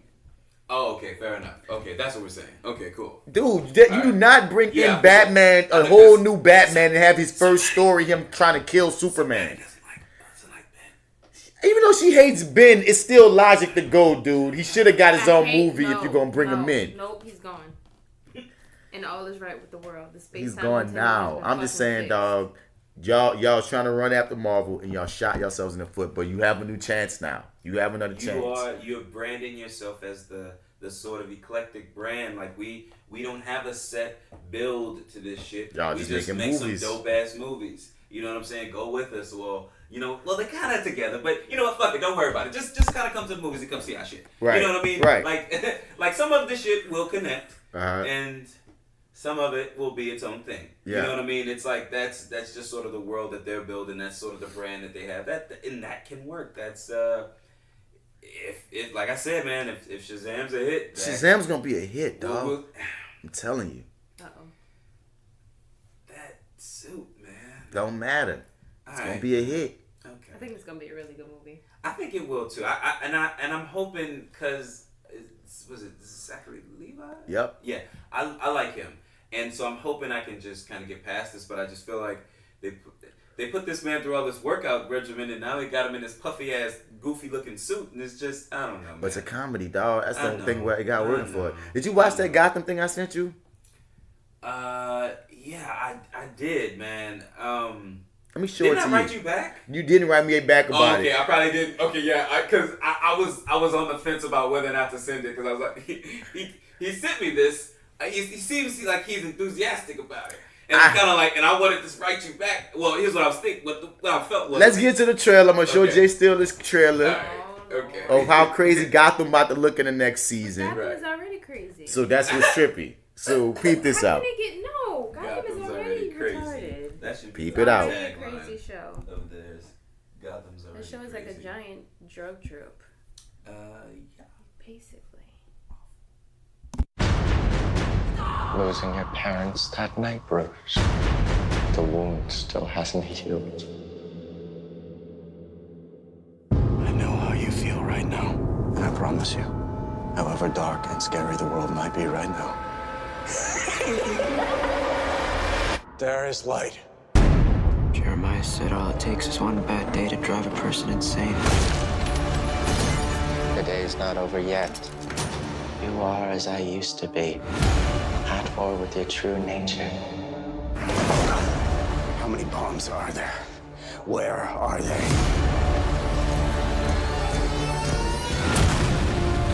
Out of this blood and fire will rise the dark night that your city needs. Gotham is not your responsibility. I'm making it mine.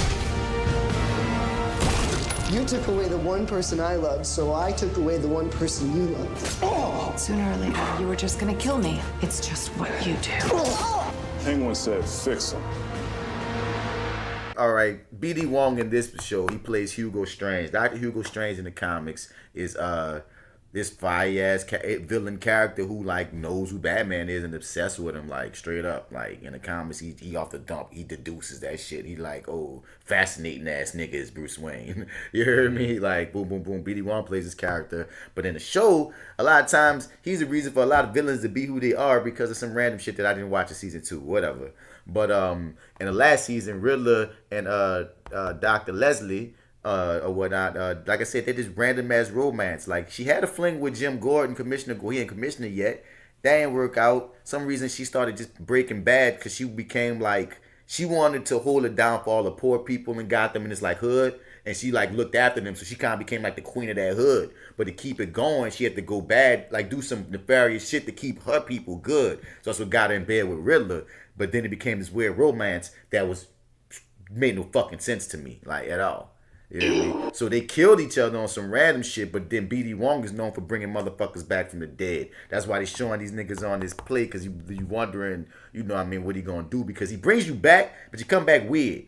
So, you know what I mean? That's what's threatening about that. Oh shit, what he about to do to these people when they come back from the fucking in this season of Gotham, apparently like there's this comic book thing called No Man's Land, where the country like cut them off because there are two events that happened in Gotham. One was this, I forget, it was this one event where like Contagion, where they was cut off because of some virus spread, but No Man's Land I think happened afterwards where they just had to fend for themselves or whatever. So they kind of flipping that for this season where Gotham cut off from everything, and they're gonna start in the future and do this flashback to show us how we got up to that point in No Man's Land and help people how the different factors have been survived. We will create a legacy in this city. Gotham falls, we rise. After the bridges blew, the government declared Gotham off limits. The city was given over to criminals and murderers. Take what we came for. Kill whoever stands in your way. Okay, so you laughed at Scarecrow? That's what you laughed at last time? That's hilarious. Yeah. That is hilarious. At least he's comic accurate. He actually looked like that for a while. Not no more. But, you know. You win or you die. Next time, shoot. I think it's funny because of the actor.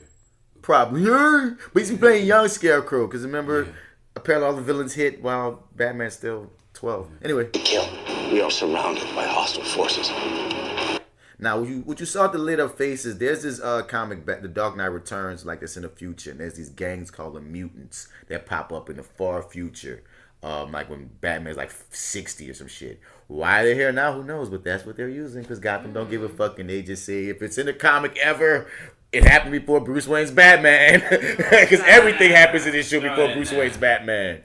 Also, this character, Barbara Keene, in the first season they set her up in the way she is in the comics, which is Commissioner Gordon's love interest, which becomes his wife, and she becomes the mother of Batgirl, Barbara Gordon. For whatever reason, the character wasn't working in season 1, so they made her a serial killer by the end of season 1. And ever since, she's been like a weird serial killer, almost Harley Quinn without all the putting shit type of psycho bitch.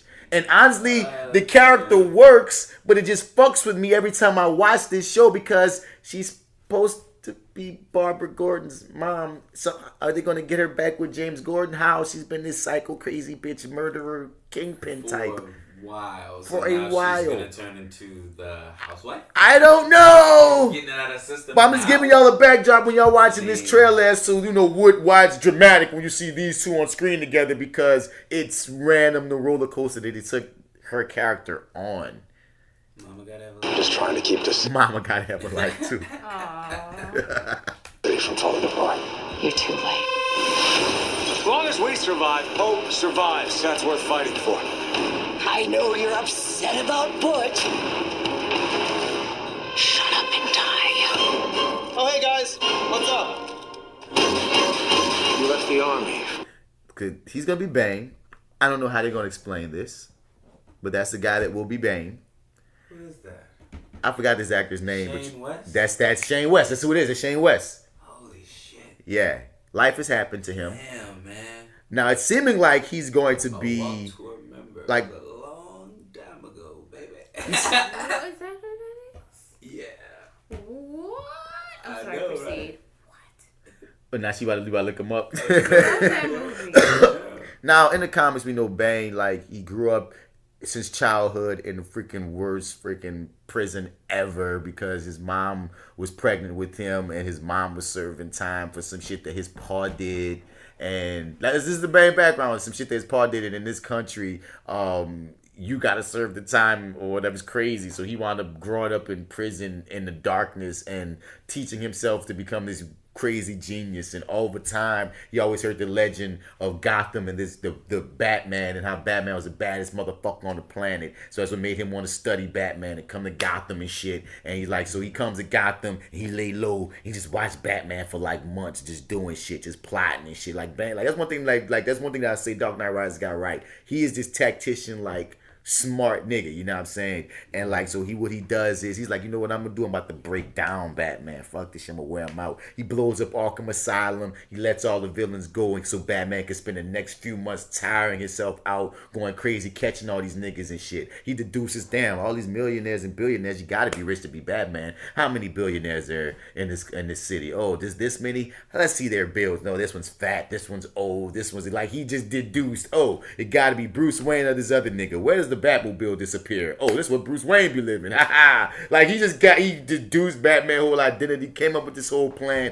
and then, you know, went in there one night when Batman was all fucked up and tired and ain't been sleeping for weeks and broke his back.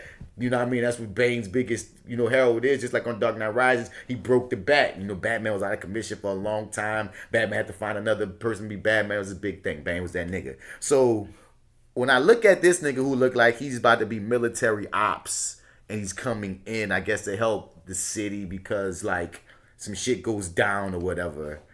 I'm wondering, is he the dad of the eventual Bane? Or is he, and so I guess his daddy was a Bane too. And now when we get an eventual Bane down the line, it's going to be the nigga I'm describing. Or does Gotham still just continue not to give a damn and it's just going to be whatever it's going to be? Because it's always going to be weird to me that all of his villains are like 30 when he's 17. So that means when he's 30, he's fighting, all his villains are just old people. I don't know. This is just a weird world that they've created. I've been fighting you since I was 16.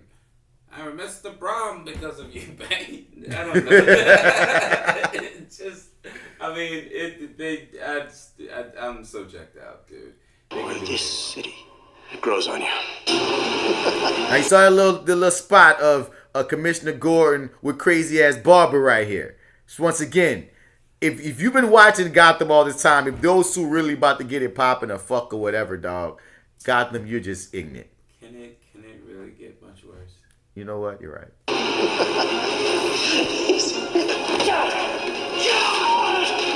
need shock and awe. Shock and awe is my default. You ready?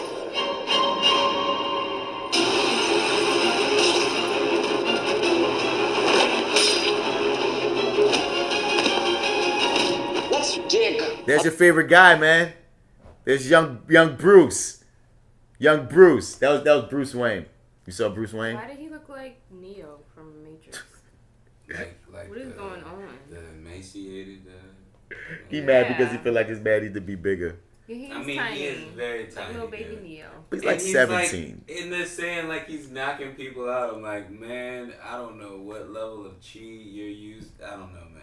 He's just way too small. A little deeper, shall we? What happened? 3 or 4 miles into the dark zone, God only knows what's out there. I thought I'd killed you. I'm better. Even better than before, in fact. So we know he's had enough. I am surrounded Catwoman is an actual cat now, huh? Okay, Gotham, I guess. by morons, Edward. We have a great deal to talk about. But first, did you name your dog after me? I love. They had a little gay thing going at one point, Penguin and Riddler. I don't know why. But well, I mean, to be fair, it was really Penguin that was sort of having against. You right, but no, Riddler started dealing with, I don't know, it was a weird relationship that they put them through. But you know weird, what? Why not? It was never homoerotic for the Riddler. It was only friendship. It was only but the Penguin was the one who wanted more. You about to say? The Penguin wanted more. Didn't expect to hear that statement. It was the Penguin that wanted more. I love family reunions. I know we've had our differences. You tried to kill me, Barbara. Twice. Don't you? My, what a thrill. Jim Gordon and the woman he told me to kill. You-hoo! 1, 2, 3! I shall plant your body in the ground. What will grow from you, I wonder. Poison Ivy's been 3 different actors at this point. What? Yep, one was a little girl. Then they aged her up and cast her as another person, and now they recast her again as a better looking person because this chick hot. You didn't think the last one was hot? I mean, no, they recast her last season, so really she's been Poison Ivy since last season. But the chick before her was cute, but they cast this hot chick now. But she still, I think, has the brain of a 17-year-old or something because she got aged up, but her brain, man, I don't know, some plant shit. Yeah, it was really weird because she was only like 12, and then she jumped to like I don't know what 18. Some shit, but or something. Yeah, both the same 12-year. I don't know. Yeah, same 12-year-old. Because of plants. Because of plants. Well, she was more. Yeah. Plants. You hurt my boy, and I will bite your face off. I will kill him! What are you scared of now?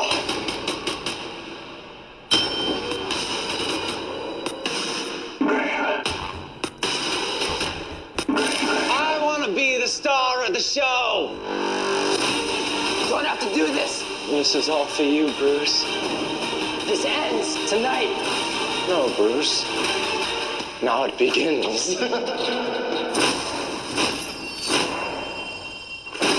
you feel the connection between us? You mean nothing to me.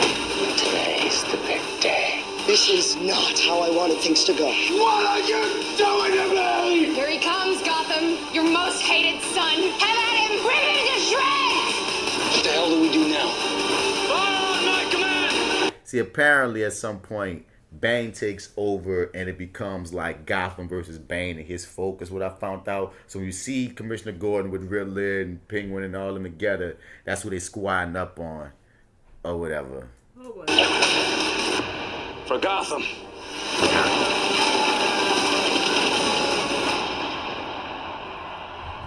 Yeah, man, and this is apparently going to be also debuting Batman at the end of the season. At the end of the series, this is the last season. And yeah, I'm just very curious. Where is this craziness about to go with this show, dog? That was a lot. That was a lot, man. I gotta cancel my DVR. I don't know, man. I feel like Joker's the only reason to watch the show. Really? Yeah, because that's a lot happening. You know There's what? a lot going on. I didn't give enough credit to how much Jared Leto stained the Joker brand for me. Personally, I don't know. It's like I know that this looks real dope, but I'm just kind of like, oh man, but there's that shitty Jared Leto Joker still out there. Yeah, I'm trying not to think about his Joker. I'm gonna vouch for this kid, man, on Gotham though, dog. I watched every episode he's been in specifically. I mean, that's what got me into the show again. Was only watching his episodes and then being like, hey, what the hell are they talking about? And then going back and watch so I can know what they're talking about. He's killing it. And at this point, he's played like 2 or 3 different versions of the Joker. Because that's some weird shit they did on the show. They had him come in. They kill him, right? They had him come in as this one cat. Then the big twist is he's, seemingly the Joker. He really is the one who did this and that. And then, like you said, yeah, they kill him, but he has a twin brother. And yeah, twin brother shit, nigga.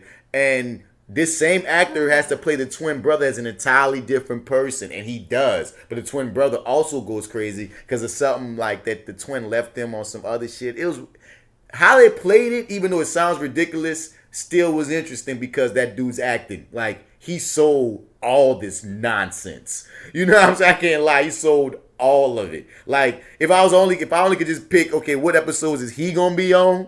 That's the only ones I would ever recommend anyone to watch.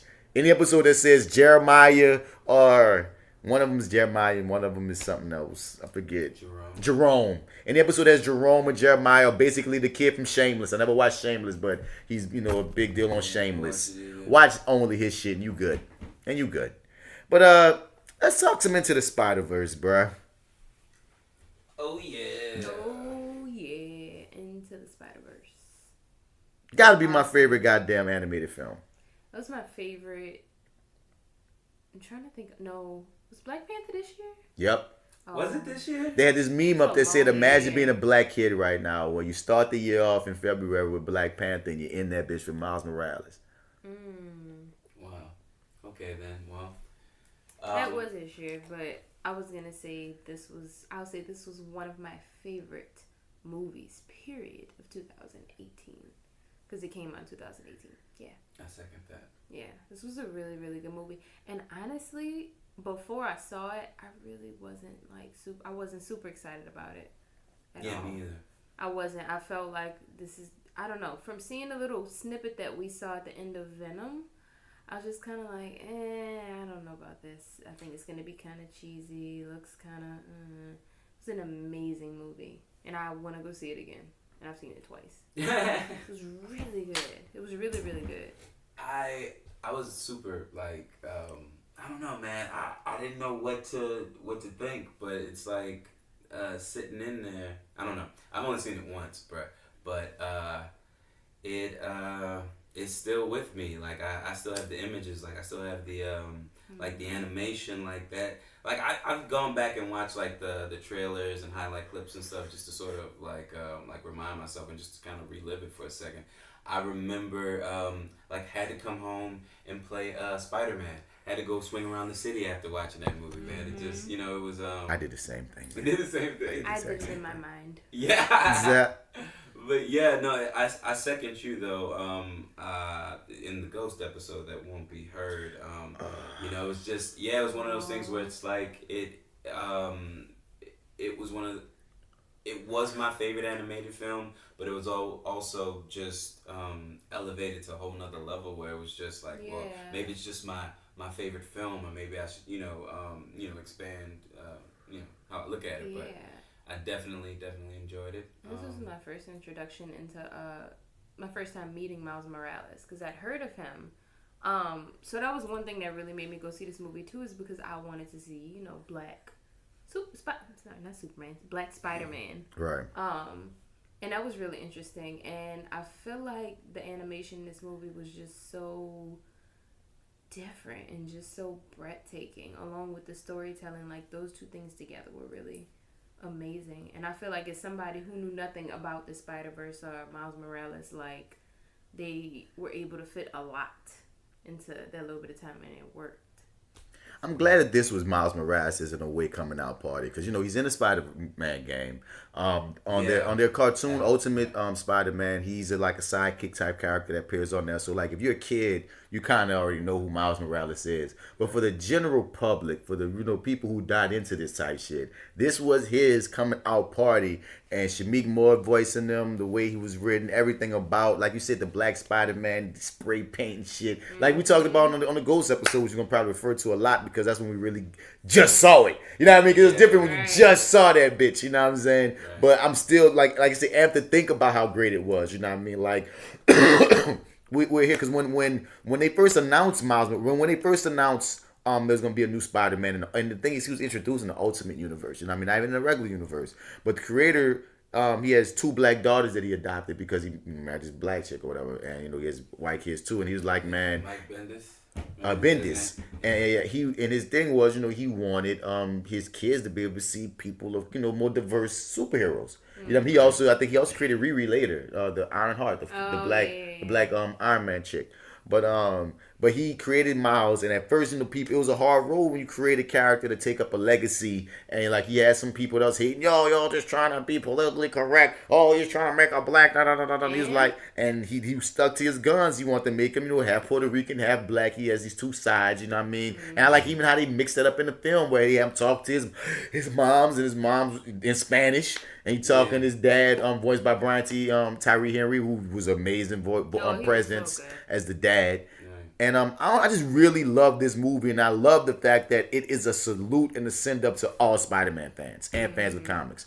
From the animation style that you touched on, that they're basically getting patented because they don't want nobody to know how they did what they did. I've never seen anything like this before. Dude, I want to see it in IMAX, nigga. Like, I'm not a big fan of 3D shit, but I would be interested to watch this in 3D. I feel like it enhances this movie, like it's made for it. And I hate 3D normally, but if I go see it again, it's going to be in either IMAX or 3D. Because I want to experience it in that grand fashion. And it was just an amazing film. I remember we spoke on and one of the beauties of how deep it got for fans when the meta moment that's like 4 times meta did you see it when you saw it the second time? the layered meta moment of the fact of where you have the Prowler voiced by Mahershala Ali killed it. And there's this scene where if people don't know that the design of Miles Morales came from Bendis seeing Donald Glover on Community in these Spider-Man pajamas. And he was like, man, I think if we made Spider-Man right now, he would look like Donald Glover, you know what I mean? Which is why when the Amazing Spider-Man run was coming, a whole bunch of fans were trying, and this was Donald Glover was younger, so, you know, because he aged out now, but he was young enough to play him. They was like, man, maybe you should go Miles Morales, make Donald Glover the next Spider-Man since y'all rebooted it. They had a whole campaign to make Donald Glover and do this Miles Morales Spider-Man with Donald Glover. You feel me? So all this hype, he's been like, connected to this character to the point that when Spider-Man Homecoming came out, it was like, man, let's give Donald Glover a cameo in this film because he's so intrinsically linked to Spider-Man. It'll be some cool shit. And they basically made him the Prowler in the Spider-Man in the MCU universe, in the Spider-Man Homecoming universe. And like he even says, oh, my nephew lives in this neighborhood in Spider-Man Homecoming, to shout out like, yeah, this is Miles Morales' uncle, just to shout him out. So then we get to the Spider-Verse movie where you got Miles Morales talking to his freaking uncle in the animated form, Uncle Aaron, and Uncle Aaron is watching the episode of Community with Donald Glover in the Spider-Man pajamas. Donald Glover, who in the live universe plays the Prowler. It was dude. The second time, goddamn, I think it happened so quickly. I still didn't see it, and I was looking for it. Dude. I still didn't see it. But that attention to detail in that one moment is an example of the entire film. Yep. Because they paid attention to so much Spider-Man lore detail down to like the Spider-Man in Miles Morales universe got blonde hair like the clone Spider-Man Ben Reilly does. The only Spider-Man with blonde hair. So it's like, dude, they were just doing these little things. And it's just, dude, I just loved it. Down to the motherfucking intros. Let's do this again. You know what I mean? Like how every Spider-Man got introduced. Yeah. It was beauty. It made me want to go read the comics ASAP. Like as soon as they started giving all the different origin stories, especially once we got to Penny and Peter Porker, I was like, wait, this is like a thing? Like I want to go find these comic books and read this. This is amazing. Because spiders can be bit by radioactive pigs. And I didn't catch it until the second time they actually quickly show a pig biting a spider, and I'm like, what? Dog, what the fuck? Real strange, yeah. Like, and he's a hero in his own right. Even though he's a joke type of hero, he gets the job done. Even in this film, Spider-Ham. Yeah, it made me. This actually made me. So I bought a Miles Morales comic book, and I can't remember why I bought it. It was a while back, like I think maybe like 2015 or so. But anyway, I bought it, never quite finished it, and like kind of stuck it in the corner. And after the movie, man, I was like, oh, bro, I kind of want to do more of this. I want to, kind of digest a little more. So I dug through and found it, and now I'm kind of going through it. And I wanted to send you this part. There's a part where so he has his guy in the chair, or at least the character from Homecoming, the best friend. That's him. It's based off of him. They took everything from that character and put him in Homecoming, and that's supposed to be Miles Morales, homie. But, and they kind of show him in Spider-Verse, but he's slimmer. Yeah. And like they, I guess they got his on tape on Genki. Right. Yeah. Well. Yeah. We'll see. But anyway, yeah. They're having a conversation, and he's talking about how maybe he should tell the girl that he's dating that he's Spider-Man, and it's like it'd be different if if it was she was on the other foot, if she was like say Cloak, and like Cloak, he's like Cloak or whatever, and then they start talking about Cloak, and he said how Cloak is out of his league, how out of Genki's league. Yeah. And you mean Dagger, right? Dagger. I'm sorry. Is that his name? Dagger? Cloak is the dude. No. No. That Miles and his like guy in the chair is having a conversation about shit. I lost it. I'm trying to see what about Cloak they talking about. They're saying that Cloak is hot. And they're saying that Cloak, the dude, is hot. Yeah. All right, cool. Is Cloak not the whatchamacallit? Or Cloak is this wrong? Cloak is the dude. Dagger's the chick. Okay, well, shit, I got it mixed up there. So Dagger. They think Dagger's hot. Because I think I remember this. I think I remember this comic. As a matter of fact, I think so. Okay, yeah, because they're talking about. Okay, so Dagger. My bad. Yeah, I mean, because I don't. Because the thing is, there's nothing wrong with that if they think Cloak is hot. But I don't remember them having.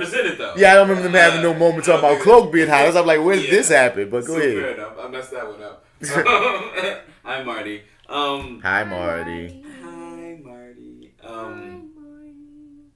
We should do that. But so they're talking about how Miles is dating this chick, and he feels like he needs to tell her that he's Spider-Man because he's always ducking out and stuff like that, and disappearing and stuff, and then he starts making the comparison because in that world, in the comic, Spider-Man has died already. Yeah. It's his anniversary of his death. And, he's thinking about how Spider-Man or Peter had Mary Jane. And it's like, well, it was a good idea. Boom, boom, boom, boom. And he's like, well, she was on the other foot. If she was a superhero, would you want to know? And it's like, what if it was a Dagger? And it's like, yeah, Dagger's hot, man. It's like, Dagger's out of your league or whatever. Yeah. And then they start mentioning Cloak and Dagger or whatever. And then, but anyway, the point, I didn't realize who they were talking about until they mentioned both of their names together. Yeah, I just thought they were just saying stuff. You know what I mean? But yeah, they're just saying Dagger. Dagger. Yeah, or like a reference to something that I hadn't read before. Yeah, it seemed like the world had been kind of going on before. But I mean, because that's the thing is because in the Ultimate Universe, like Peter was Spider-Man was Spider-Man in how that comic starts. He's Spider-Man. The Ultimate Spider-Man is him, and then he dies, and like he was only Spider-Man for probably like a year. He was Spider-Man for a long period of time. I like that in this. Young. Yeah, I like that in the movie though. In this version, the Into Spider-Verse, he's at least Spider-Man for 10 years. You know what I'm saying? And it's almost a culmination of all the like Tobey Maguire, Spider-Man and stuff like that. He's a bunch of them put together, but so is Peter B. Because Peter B. reminds me of the Sam Raimi joints. The Toby 2 on some shit. Had they gone left. Yeah. Or if they kept going. Yeah. You know what I mean? Like, it's 10 years after Spider-Man 3 is what I feel Peter B. Parker was, because he's like 40-something. But I just was like taking in like how they really killed Spider-Man in this movie. Like, they really did. They went there. I was wondering at a point, like, they going to kill him? Because he's supposed to die. Oh, really? You were? Yeah, that's right. Yeah, you were. Yeah, that completely blindsided me. And also because, see, and I know I should have known this. But that completely caught me off guard. And yeah, it's just like that whole build up to the whole thing is just like still in my head, and it's just like it hurt, Yeah. And but because he had never met Peter in the comics. Yeah, but in all they never met. They never had a conversation. Oh, that's right. Because Green Goblin kills Peter in front of every motherfucking body, and Peter and Miles was just in the goddamn crowd, and that's a huge heartbreaking moment in that comic when the little boy dies, especially when he takes his mask off. And I think there's this line where he's just a kid, like what I mean. That's a big deal to the public or whatnot. But like this moment that they got to at least in a weird way get the mantle handed to him or whatever. Yeah, that was a dope like sort of passing of the torch and stuff like that. And it's like, oh man, they never really got to finish it, but in all the promotions, Miles is sort of doing whatever he's doing. Even in that little clip that we got, he's doing it with Spider-Man. So it's kind of like, well, wait a minute, what?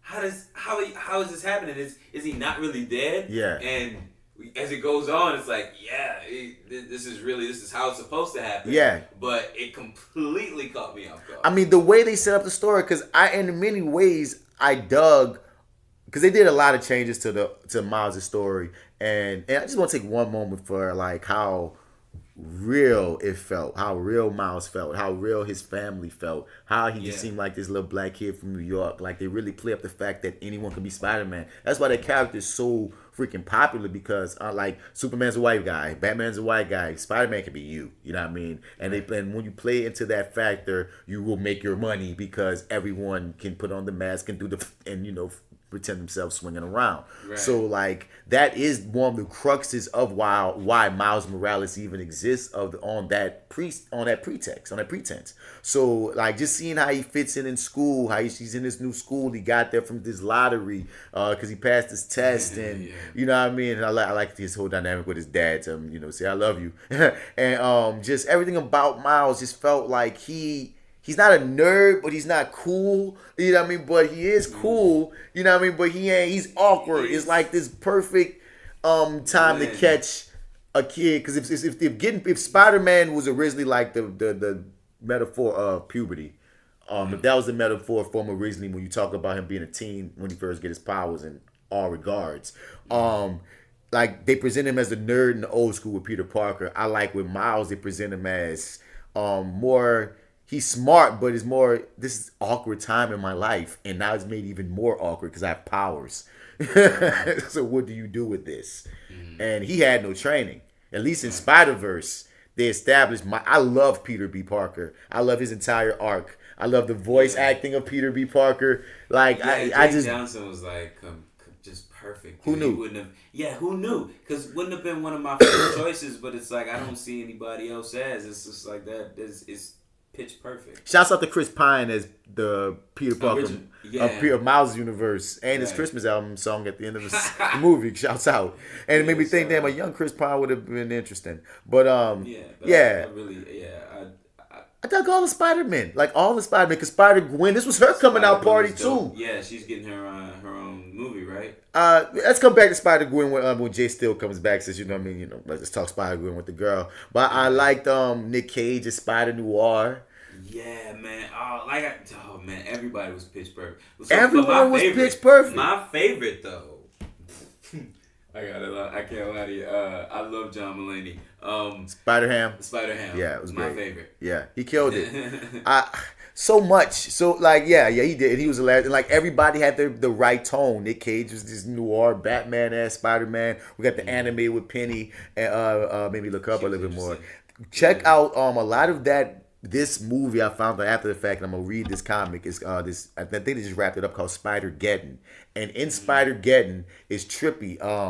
That's where you're gonna meet Penny and stuff. A lot of Spider Noirs in that joint. Like this big event where basically Superior Spider-Man. You know what that is?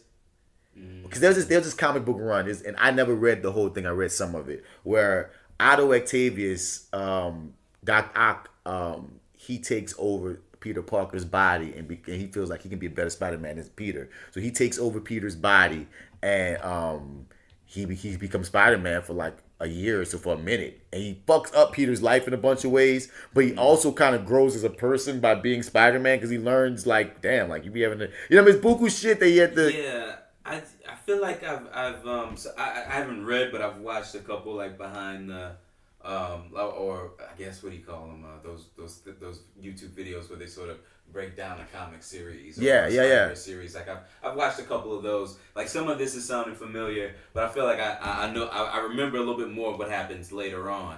Because then they, like, at some point, don't they go start recruiting Spider-Man from different Spider-Man? Well, that's what I'm getting to in this one. Like, so that Spider-Man in that universe catches on to, like, there's this family of motherfuckers that's just killing off Spider-Man of different universes because they feed off of some off of them or whatever. So all these different Spider-Men are getting recruited, and in that you not only get to see some of the Spider people from this movie, but you've been playing the Spider-Man game. All those costumes that you get on the game are from different Spider-Men from the universes. I did not know that. So that gave me a new appreciation for some of the costumes that I've unlocked that you will eventually unlock, and it's making me be like, okay, I gotta catch the Spider-Geddon little event. But I really dug. Well, I want to say, before I even get into all the Spider people and how they interact, Prowler, dog, he was creepy, dog. Every time, the presence that they gave this character, which is, like I said, in the comics, son,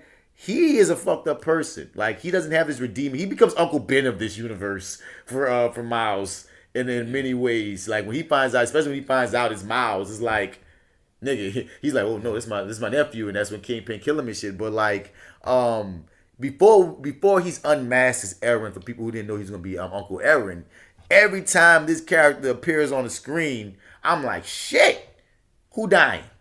Because I feel like somebody gonna die. The Prowler is like, they gave him this freaking amazing music, and it's just like, thank you, Mahershala Ali, for voicing him. Thank y'all for making this dude, that character is gonna rise in stock, I feel.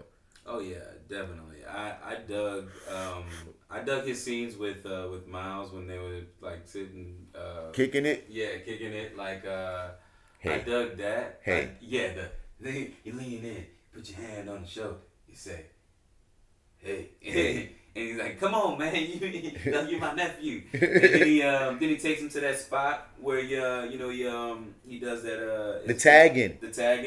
There, I'm glad that they gets bit by the spider. Oh, the most hilarious bite ever. He gave like The silliest slap.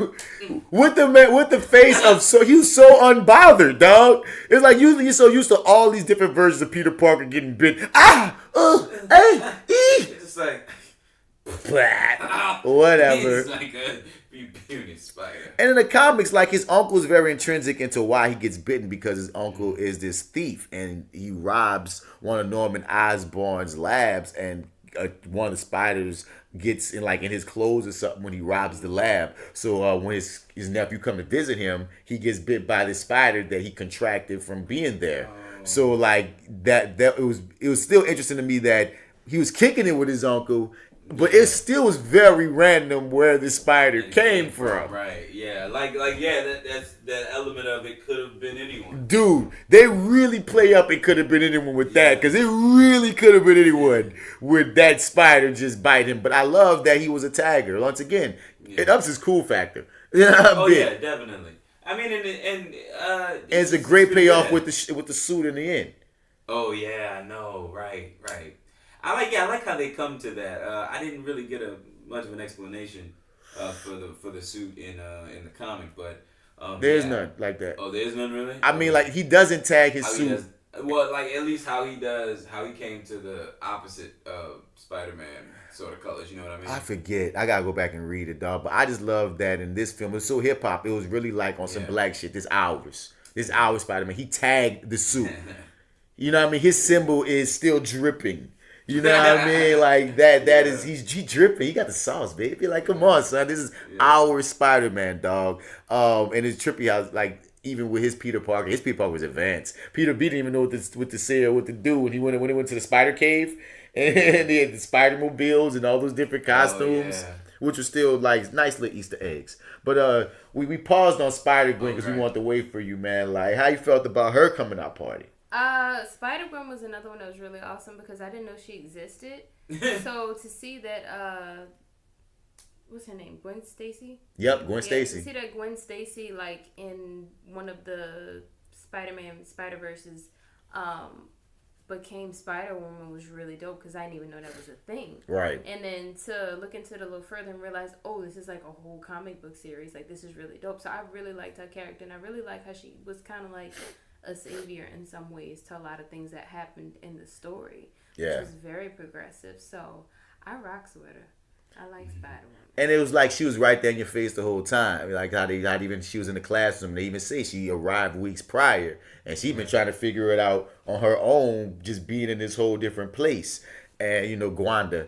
But and I think it's interesting. This black boy got his hand caught in this little white girl hair, and she took it pretty cool. yeah, she's like, yeah. Got a new hairstyle. Yeah. You dig? But I really dug her character. I like that because the thing is with Gwen Stacy, she's this character that had this esteem. There's certain characters in comics like Jean Grey, who they recently brought back too, that they dead for a long time and they have this little aura over them. So Gwen Stacy is like, you know what I mean? She was the one that he accidentally killed. He was his first love, like, you know what I mean? So when they gave her her own universe of being, she's the one that got bit.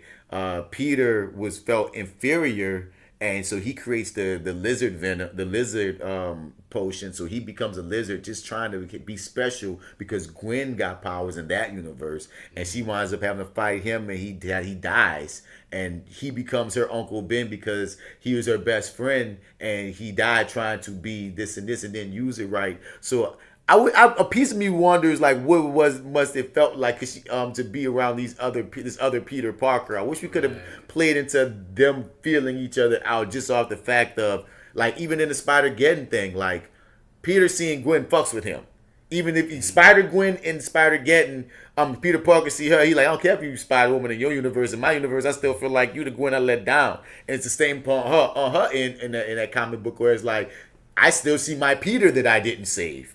So I know you couldn't add all that levity into like that gravity, I mean to say, into this movie, but just that sliver would have been, interesting. But they still at least showed when they introduced her that they got the backdrop of her fighting the lizard, and she said I lost my friend and et cetera, et cetera. So they still were able to truncate all of these intros and what I want to say not biographies, origin stories, and still keep the movie going. it never felt like it ever slugged.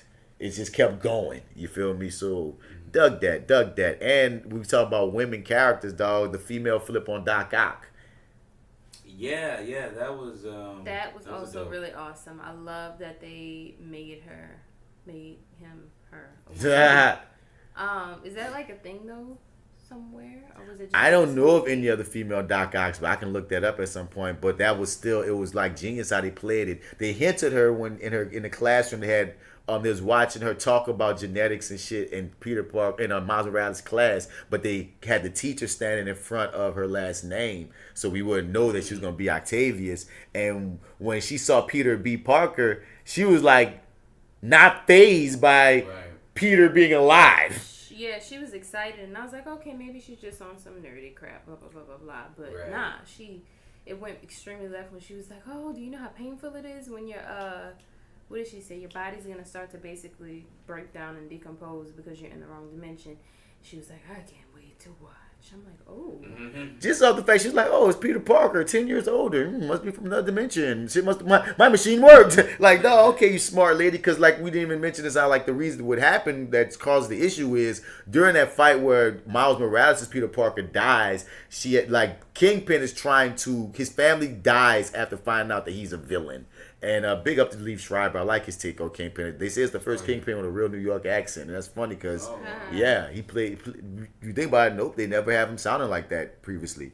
And they have the little thing of Peter Parker's face is thrown into the machine, and that's when we have all these Spider-Men coming into this universe because our Spider-Man's DNA was thrown into the machine. So, but they can't survive in our universe. So like you say, they keep spazzing out and their DNA don't work out, which is why Miles got to get his shit together, because otherwise one of them got to stay to turn the machine on so everybody can leave and go back to the universe, but then turn it off again so everybody's universe don't explode.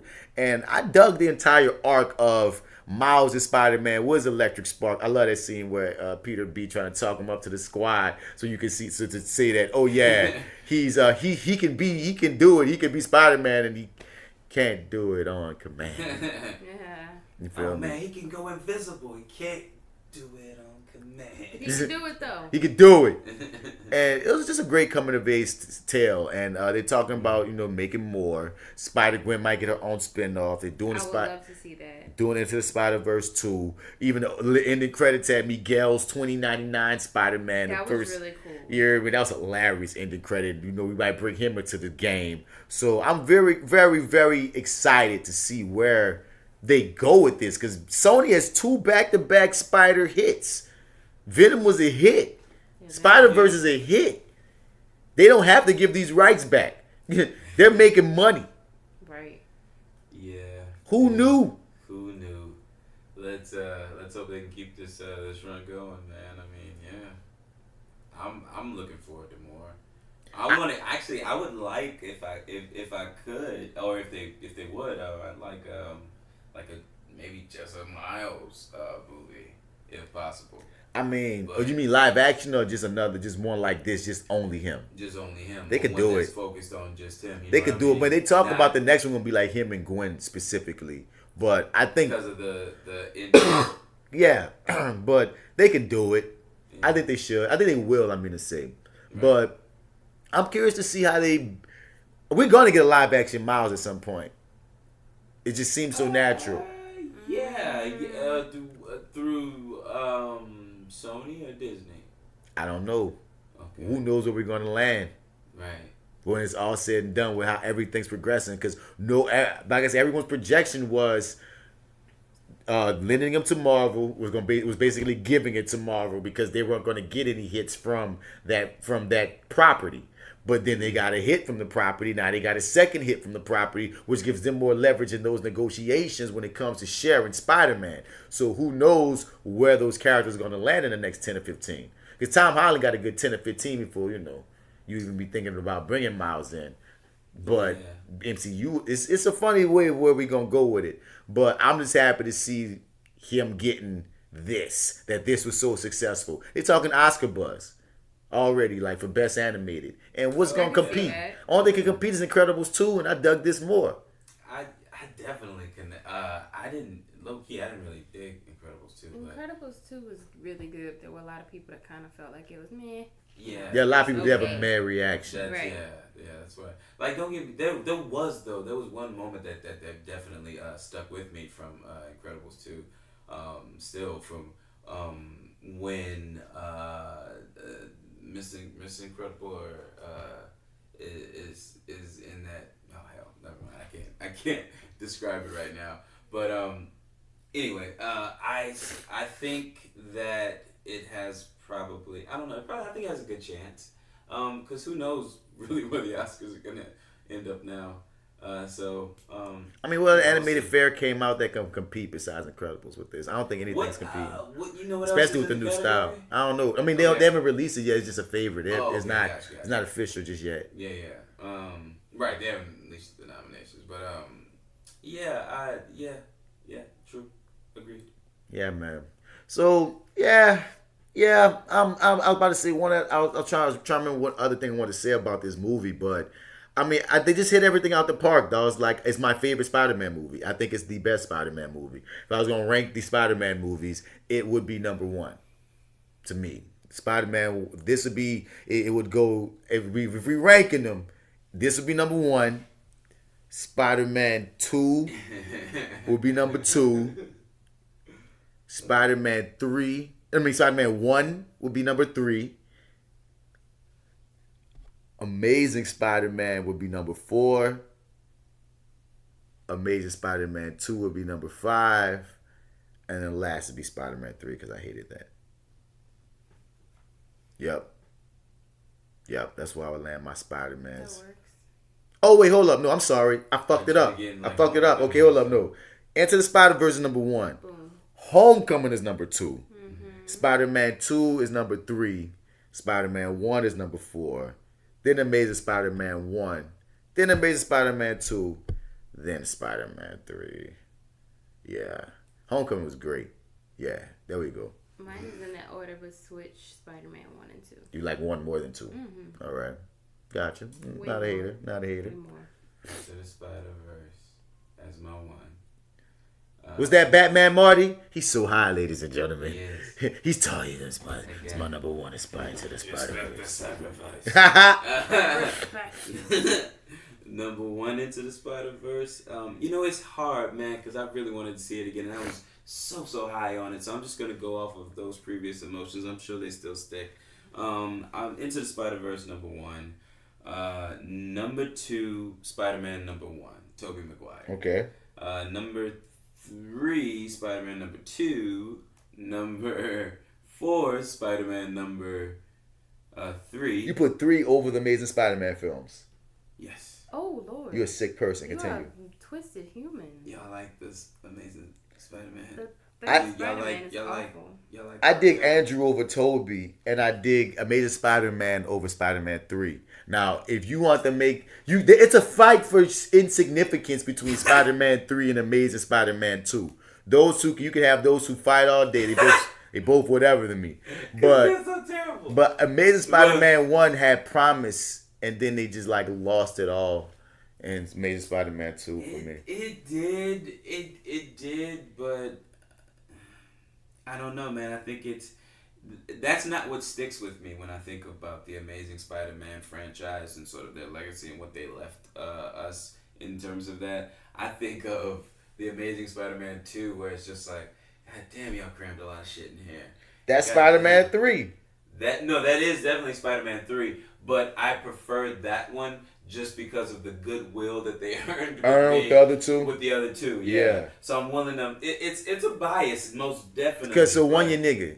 Huh? They both suck, but one your nigga. One my nigga, yeah. Oh, you know what I forgot? Is one Homecoming. of them your nigga. I forgot it. Homecoming. Homecoming got to go in there. We're gonna squeeze him in right behind Spider-Man number 1. So you think Spider-Man 1's better than Homecoming? Yeah. After rewatching it, it's sort of, I cannot take, I got every moment I can't play out. I love the moment where I don't know what does he say? I don't see how that's my problem. I don't know. Like at that moment where he slides in and let old boy get down. I got you. I mean, it's comic book. It's just come on. Tom Holland is so much better than Tobey Maguire. Okay. Michael Keaton is so much better than Willem Dafoe. Biggest problem. It's a grander film though. Biggest problem with Amazing Spider-Man, and I guess this is also a problem of Homecoming, but for some reason I overlook it. Without great responsibility comes great. They forego that. Yeah, they forego that whole deal. Yeah, it's just. Are you really Spider-Man? Amazing Spider-Man. The Amazing Spider-Man tries too hard to not be Spider-Man, but still be Spider-Man at the same time, and they could not get the identity correct. Like I said, dog, if we had Andrew Garfield in a Sam Raimi movie, it probably would have been a Spider-Man I always wanted.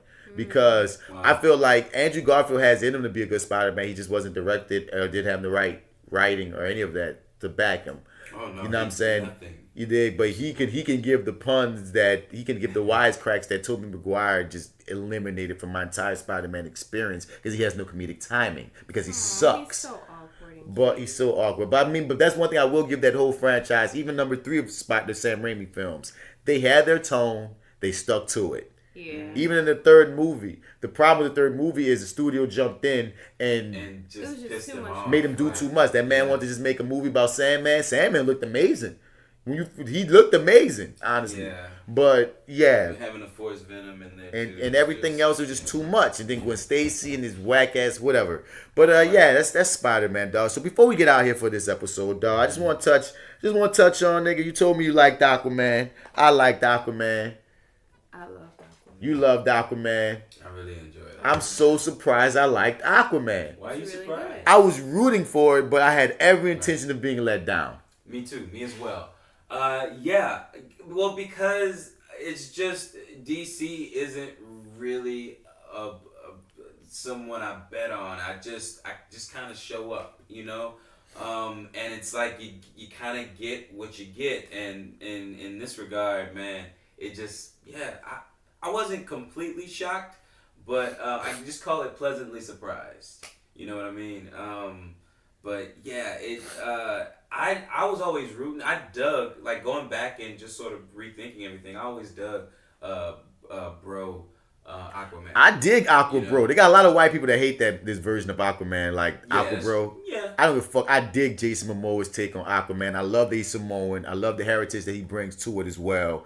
I love his nonchalantness. He made Aquaman cool. With all the jokes that have been told about Aquaman and then the freaking joke that he had become in the zeitgeist of America, you had to have a cool Aquaman for him to play right. But I also dug how they were able accessible to Aquaman, I should say, an accessible Aquaman. Right. I dug that whole, because like I remember always just as a kid thinking about the idea of Aquaman, that you were so dope underwater, but what if some shit went down on land? Yeah. And how they reversed that sort of in this movie, how he's so skilled on land, but fighting underwater is a whole nother battle or whatever. That's him in the comics though. It's just this fucked up joke that happened from the Super Friends cartoon or whatnot, and the joke that Seinfeld used to make about how what's he gonna do? But no, in the comics, it been established that my nigga, to even be able to do all the shit he do underwater, when he come to land, it ain't shit. He used to be in underwater pressure. So y'all bullets ain't fucking with my skin. I'm underwater all the fucking time. Shoot me, bitch. You know what I mean? Like, Aquaman's super strong, nigga. I'm used to throwing motherfucking whales around. You think y'all niggas is nothing to me? Throw you, bitch. So he been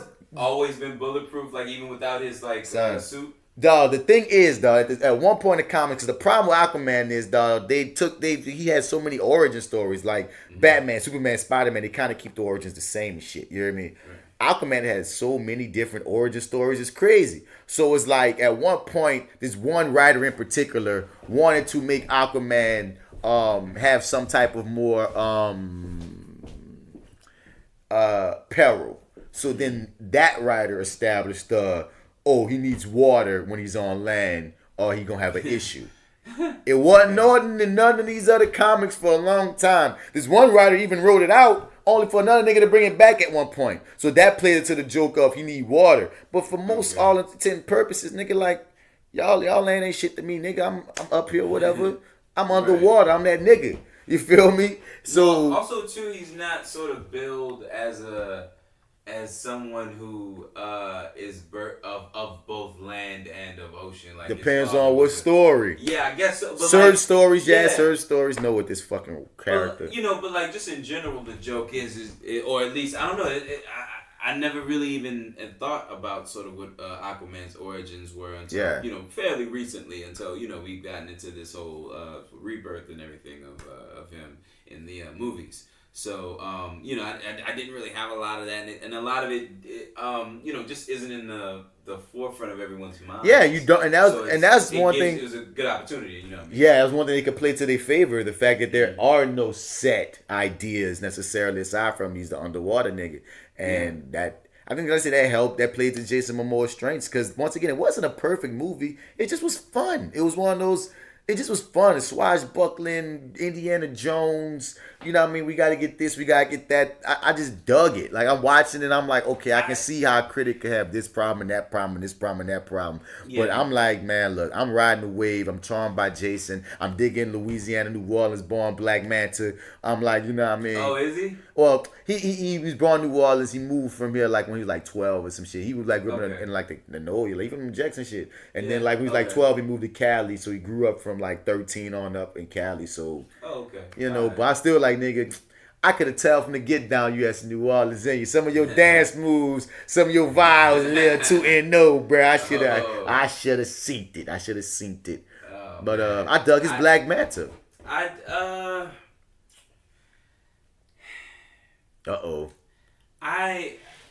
went with him. Like I said, I always bet on Black, and I dig the character, or at least my tiny knowledge that I have of the character, I was really, really fucking into. So the fact that he was just there, I kind of just went with it and accepted it. It was like, maybe this is the comic version, or maybe this is a version I'm just unaware of. I didn't really feel like he was my Black Manta. What's your problem with Black Manta, the baby killer? One of the first comic characters, I think, to kill a baby in a comic. Crazy shit. Yeah? He kills Aquaman's baby. It's crazy. I don't think they're never gonna do that in the film. Yeah, never gonna do that. He just didn't work for me, dude. Like, it's not that this cat. It wasn't that he was a bad actor, but I just didn't dig him here. I wasn't really digging most of his choices. He just didn't fit the role for me. I felt like. I don't know what sort of happened here, or at least how it came to be, like how he ended up with the role, but it just like, I felt like there was, I don't know, man, don't make me say this. I feel like there was maybe a better choice there. All right. But, for all intents and purposes, he's not really one of my big problems of the movie. He was one of those things where it's like, this is what you have. And he's doing the best he can. It's just. I feel like they just was introducing us to the future big showdown with those two. Because he is like Ocean Master and Black Manta are the two main Aquaman villains, and Black Manta in particular has a long fight with this guy. So I feel like James Wan was making this film as if if this was the only Aquaman movie I was ever gonna make. Right, let me make sure that I throw his villains in this motherfucker. Yeah. And because we kind of got Ocean Master and him entwined working together. We got that big Black Manta set piece. I love that big fight action piece with them. And then he gone to the post credits, but I felt like. You couldn't have him come back necessarily because he really do got to settle this shit with his brother, who ironically enough shouts out to the fact that they purposely had him look like the Aquaman of the comics with the blonde hair. Mm-hmm. The Ocean Master character. Oh, okay. They purposely had him do blonde because usually that character has dark hair. Because in the comics, if you have blonde hair, it's like it's like a curse in their world that's gonna be what makes him kind of special and shit. And that's what cast him out in one of the versions because he had blonde hair, some weird shit. But they purposely, since they had Jason Momoa with his dark hair as Aquaman, they said, well, we're gonna make the Ocean Master nigga have the blonde hair. And he's gonna look like Aquaman, how you might think. So that was a nice little clever dig that they flipped. If I could say a couple things that I didn't like, just first off, and one of these things will be because we said it's not a perfect movie, but. Big Mira. Yeah. Her movement, I don't know if I can't really remember it getting much better, But when she's in her little green suit, it's like she has she moves so fucking stiffly like a goddamn zombie. It's like you could tell it's CGI. No, it's just that she's uncomfortable. Okay. And it's like she doesn't know how to move in this thing. Or maybe it's completely difficult for her to move. But it's kind of like at that point, like now I'm thinking about all of these things. Because she just looks like so stiff moving. I don't know what was going on there. But, I dug the character, dog. I dug that she was a badass. Like, she never really needed to be saved. That's one thing I really felt about her and his moms. Like, I like how Nicole Kidman, I like that it ended with her bringing them together as a family, being like, look, nigga, like, I like that too. That was very subverted from how these things usually end. Right. And I really dug that part of it. I know some people might not have, but I really dug because I didn't see that coming. No, even though he was talking shit about his mama a little bit, even though a nigga went off the fucking reservation, because at one point, I don't know what up with you, Ocean Master, but I still like that resolved, and it still keeps the door open for them two to have an issue, because the nigga's king now, you know? Right. But, what was I gonna say about, I really dug Nicole Kidman in this. I thought that they, that was another thing. I thought that the young up that they do, or the young down, de-aging, that they did in this movie for Nicole Kidman, and I forget Aquaman's dad. I forgot his name too. But it didn't look very natural in this movie for me. I don't know if you felt the same way. I was cool. You was cool with it. But one thing is, I missed the first 10 minutes of the movie, so I just kind of went with it. I walked in on right before the motherfuckers bust in and try to take her when he's a little kid and she's sitting on her lap and stuff. So I saw some of the guy being de-aged, but I feel like in those first maybe 8 to 10 minutes of the movie, I probably missed a good chunk. Yeah, you kind of forced to look at it, and they put him in this wig, and it's just, it doesn't look very good. But the problem, or at least, and this is always a problem when you're looking at these movies, it's like one versus the other. Yeah. And DC versus Marvel in terms of their de-aging. Marvel has sort of the corner of the market. They mastered that. You know, like they got it. They know exactly how to do it because their shit is damn near flawless. You know what I mean? Michael Douglas and Ant-Man, Tony Stark, I forgot Robert Downey Jr. in one of those Avengers. Might have been part 2. Civil War, yeah. And then Ant-Man and Wasp, the mom. I didn't see Ant-Man and Wasp yet. It's coming to Netflix on the 29th. So shouts out. I can't wait till it comes to Netflix. Shouts out. Pulp Fiction is currently on Netflix. And City of God. Okay. But they know how to do it perfectly. And it's just something that either they're holding the secret to the technology or something, because it just doesn't look quite the same or quite as flawless. All right. With them, and but that first, there's an action scene when they come to try to take her back, and it's just a question of damn, how are they fucking doing this with the camera, man? And it's just like it's a new kind of way of I don't know, for me it felt fresh take on how to sort of look at action and how to film action. And you know, for me also too, like shout out to James Wan, because he had consistently put out different like horror like building genres, you know what I'm saying? The Conjuring, he mixed all kind of genres in this film, dog. Yeah. And it's just like he god damn this man, like he's earned this one. Especially the worlds he created underwater. From the trench scene that's complete horror when they go into the trench fighting all them demons and shit, to that huge the huge fight piece at the end with all those wars. Like I dug the underwater freaking creatures and monsters and everything fights. Oh my god, dog! Like I was like, yes, DC, this is when you're doing it right. Well, and it's just, well, you know, and also too, it's just that it's so great, it's so well, but it's like I wonder, like, sort of, what do we do moving forward? But anyway, it's gonna get a sequel. Most definitely. And maybe we can not worry about a Justice League movie. No, we need to not worry about any of that. Let all these characters build on their own, and just do successful things separately. Make us crave it. If anything, make us want to. We didn't want that Justice League. We weren't ready. You feel me? But like, if you keep putting out successful Wonder Womans, successful Aquaman, successful Shazams, you feel me? You don't give us Batman for a while. You know what I mean? You make us want to see these characters come together. You may need to do a successful Flash, but I don't see it happening. I think you need to recast that whole situation. But like, just do good, earn back our goodwill. Right. I just want to, once again, man, I'm always looking at action now, or at least I'm always judging it. I feel a lot harder, and my question, is always like, am I comparing this to Iron Fist, or is it just that's fucked up when Iron Fist is the standard? Yeah, because I'm just like, if it's better than this, then I know it's amazing. But like, just his camera movements were kind of different for this, I think. But a welcome new take on it. What was the other thing?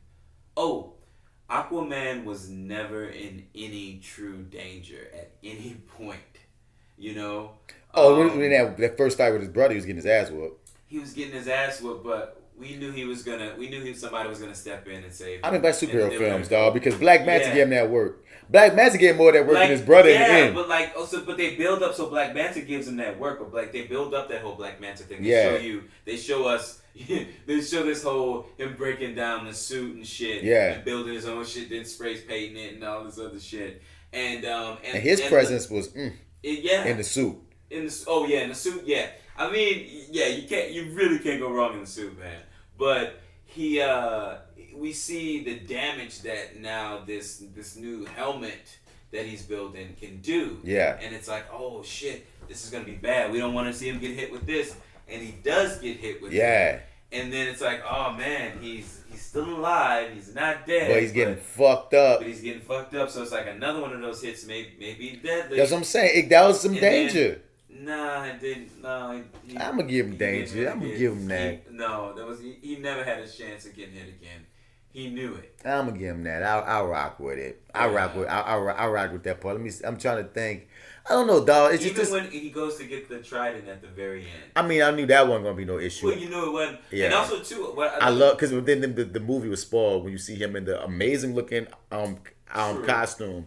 Like once they go into that area, I was like, oh, that's when he gets his costume. You know what I'm saying? There's just yeah. And who would have thought that it would have translated so well on film, so directly, that yellow with the green, it just looked beast. Like it was. And I thought it would look really fucking silly. But they made it rock. They did. They made it work.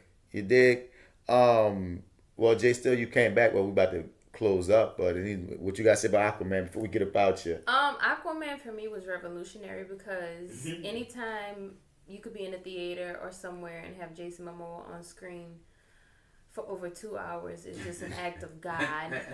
It's an act of God. But no, seriously, outside of him being just amazing, the movie was really, really good. And I remember when previews first came out, I honestly was skeptical and I felt like it was going to be trash.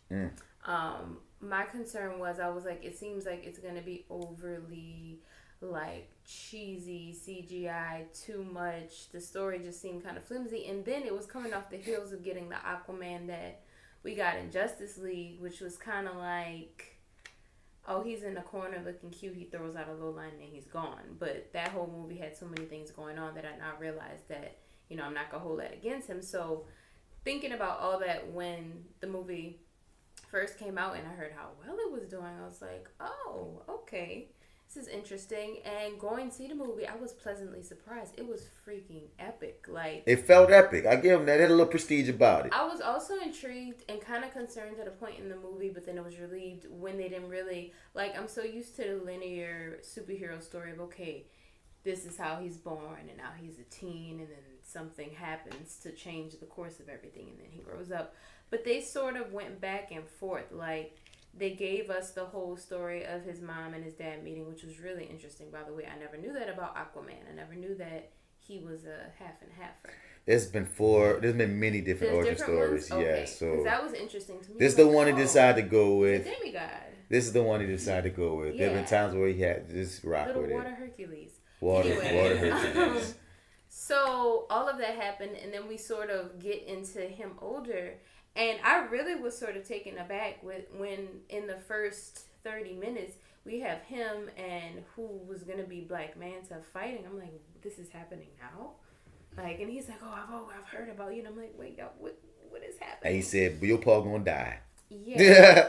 Yeah, you heard me. Sorry for you, Michael Beach. So yeah, overall, this movie was really awesome. Would I go see it again? Not in theaters, only because it was so long. I don't know how long the actual runtime was, but it just felt so long.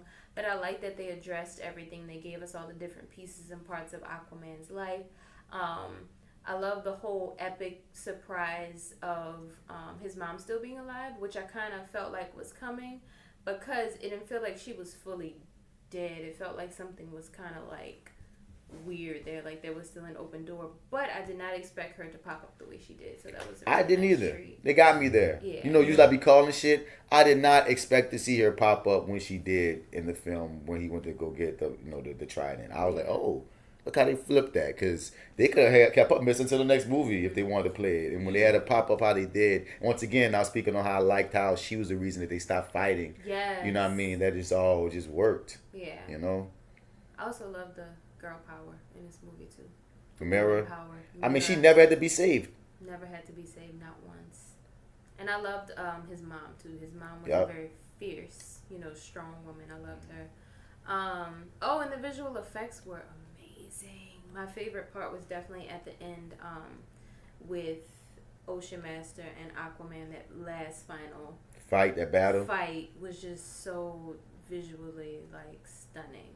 And the image of Aquaman riding that fucking Kraken. Yes. Yeah, that shit was Him cold. riding the Kraken, that was really awesome. So yeah, overall, I love this movie. I think Jason Momoa killed it. I think his timing was really good with anything, and he is a freaking intimidating as Aquaman. He is huge. Yeah. You ain't gonna run up on that nigga. Huge. This is not the little flimsy, bright orange and blonde hair Aquaman we used to get.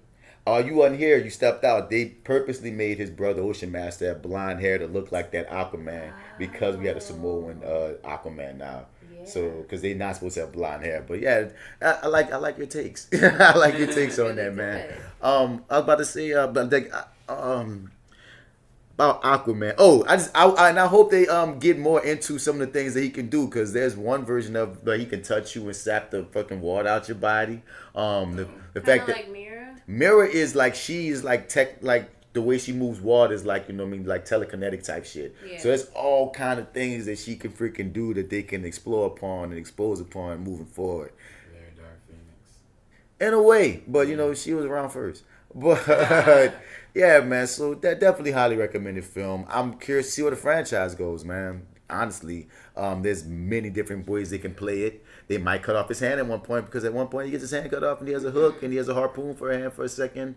And yeah, he has a few things on his wrist for a second. And then he gets his water hand, this magic water glove that can turn into anything he wants his hand to turn into. It's weird shit. Dangerous. Aquaman goes through a lot of odd shit. I don't read it he's like Thor for me. I've read a few Thor comics. If you recommend Thor to me, a specific run, I'll read that. But I'm not saying, hey, where's their next Aquaman comic? Yeah. And now that they made him Samoan on movies, if you don't make my Aquaman Samoan, now I don't want to read it. I don't want to see it. I don't want to see blue hair, tidy whitey. I said blue hair, tidy whitey. I said blue hair. Yeah. Sorry, blonde hair, tidy whitey. I'm just saying, so I like diversity in my comic books, man. So keep my niggas diverse. I want to see more and more color. Yeah. But any final thoughts on Aquaman, son, before we get about you? Marty, you've seen Annabelle before, right? I have. Did you catch the Annabelle doll in Aquaman? No. I didn't either, but apparently it's a thing. When they go through when Mira takes him into the abandoned ship where they can breathe, and they go talk to Willem Dafoe. It's and as soon as they before they go through, they show them on the other side of the little water wall. Mm-hmm. She's on the floor. Oh. James Wan threw it in there. I'm I wish I would have caught that, but yeah, they have a little screen grab of it. Really cool. Annabelle just kind of chilling. I'm gonna have to look for that next time. Shit. Pretty cool. That's cool. Yeah, I don't know nothing about Annabelle. I know about the series and the movies. I read that was an Easter egg, and every piece of a damn I would have given, I sold to the Beavers. But anyway, boom. Let's get about you, man. Let's get about you, man. I don't got nothing else to talk about Aquaman. It's a fun film. It's like when I said about Venom, dog. It's fun. Sometimes you gotta go to the movies and just have fun, dog. You know what I mean? And like a lot of times in this generation, we don't allow things to just be good. Everything either gotta be a classic or it suck. Can things just be good?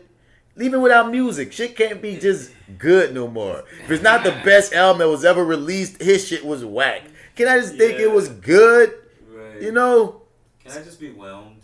Can I be whelmed? Right. Can I be fucking whelmed? Man, Young Justice Season 3 coming. I can't wait. Now the Titans are over. Can I get my real Titans in the form of Young Justice? Woo! God, give me the real stuff. Give me the real stuff. Give me the real stuff. Punisher just dropped a teaser. So it's dropping, I think, next month. Who gives a God damn. You know he's going to get canceled. But like, you still want to see, but you know you still want to see season 2. He was my favorite. Before last season of Daredevil. But he was the most bingeable show on there for me. After 2 years, they can still be brought back. That's the whole thing. Netflix got to deal with them, whereas like after you cancel the show, you gotta wait 2 years. So 2 years go by fast in this world when it comes to this comic producing shit. You know what I mean? Really, really and truly. So in 2 years we can see Daredevil again, and Disney Plus can pick him up or put him in films. The thing is, they got this 2-year clause. So I'm just hoping that's why I'm like, hurry up and get him canceled so we can get him out. You know, now I'm happy. I'm like, once they let it be known, like the thing is, we have this 2-year clause with Netflix. After that, we can do what we want. And 2 years from now, they're already going to have X-Men and Fantastic Four movies already in the works. Because he already said, like, starting in 2019, we're going to already start our planning phases of what we want to do with the X-Men and Fantastic Four. So, of course, we ain't going to see no films till, like, 2021 and shit. But still, they're about to start plotting and planning. So, I'm excited for that. And with that happening, who knows when those characters get free, where they going to land. So, you know. Marvel got so much shit in the works to be excited and be interested and overly whelmed about that. It goes without saying, man. And we still didn't get Captain Marvel yet. We still didn't get Endgame yet. We still got shit on the fucking docket. There's so much. This year. Well, I'm excited for Endgame, though. Yeah, this is the year. This is it. We get the trailer. I'm excited about that. And, you know, I'm excited about Captain Marvel, too. So it's going to be a nice lead-in. Yes. Did you hear Hi Marty speak? Did he say something? It's like when Hi Marty speaks, it's like I feel that I feel all the excitement in the inner being, but his voice is like, man. It was very sultry. I felt it. It's okay. Super excited about it. Let's get out this motherfucker. This is That Actor Guy, Martin Bats Bradford, man. You can catch me at That Actor Guy, Martin Bats Bradford on Facebook, at Mr. Bats. Spell it, Mr. Out. You can find me on all your other social media platforms. You know, spell it out for Mr. Bats.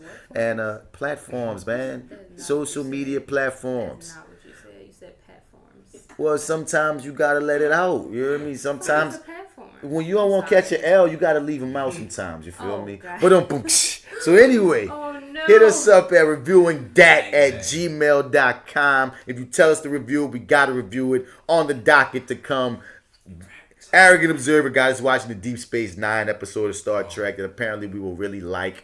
So you gotta watch that. Street Kings is coming on the next episode. Yay! Is it really? Yeah, apparently. Yay! I still ain't watching it yet, but I will. Blind Spotting is coming soon. And what did somebody else tell us to review? Bandersnatch is definitely coming on the next episode. I just wanted to say it. Yeah, it sounds like some. It's once again, Bandersnatch and Bird Box double feature. Yeah, it sounds like porn. It does sound like porn. Bandersnatch and Bird Box. What is Bandersnatch? Black Mirror did a little.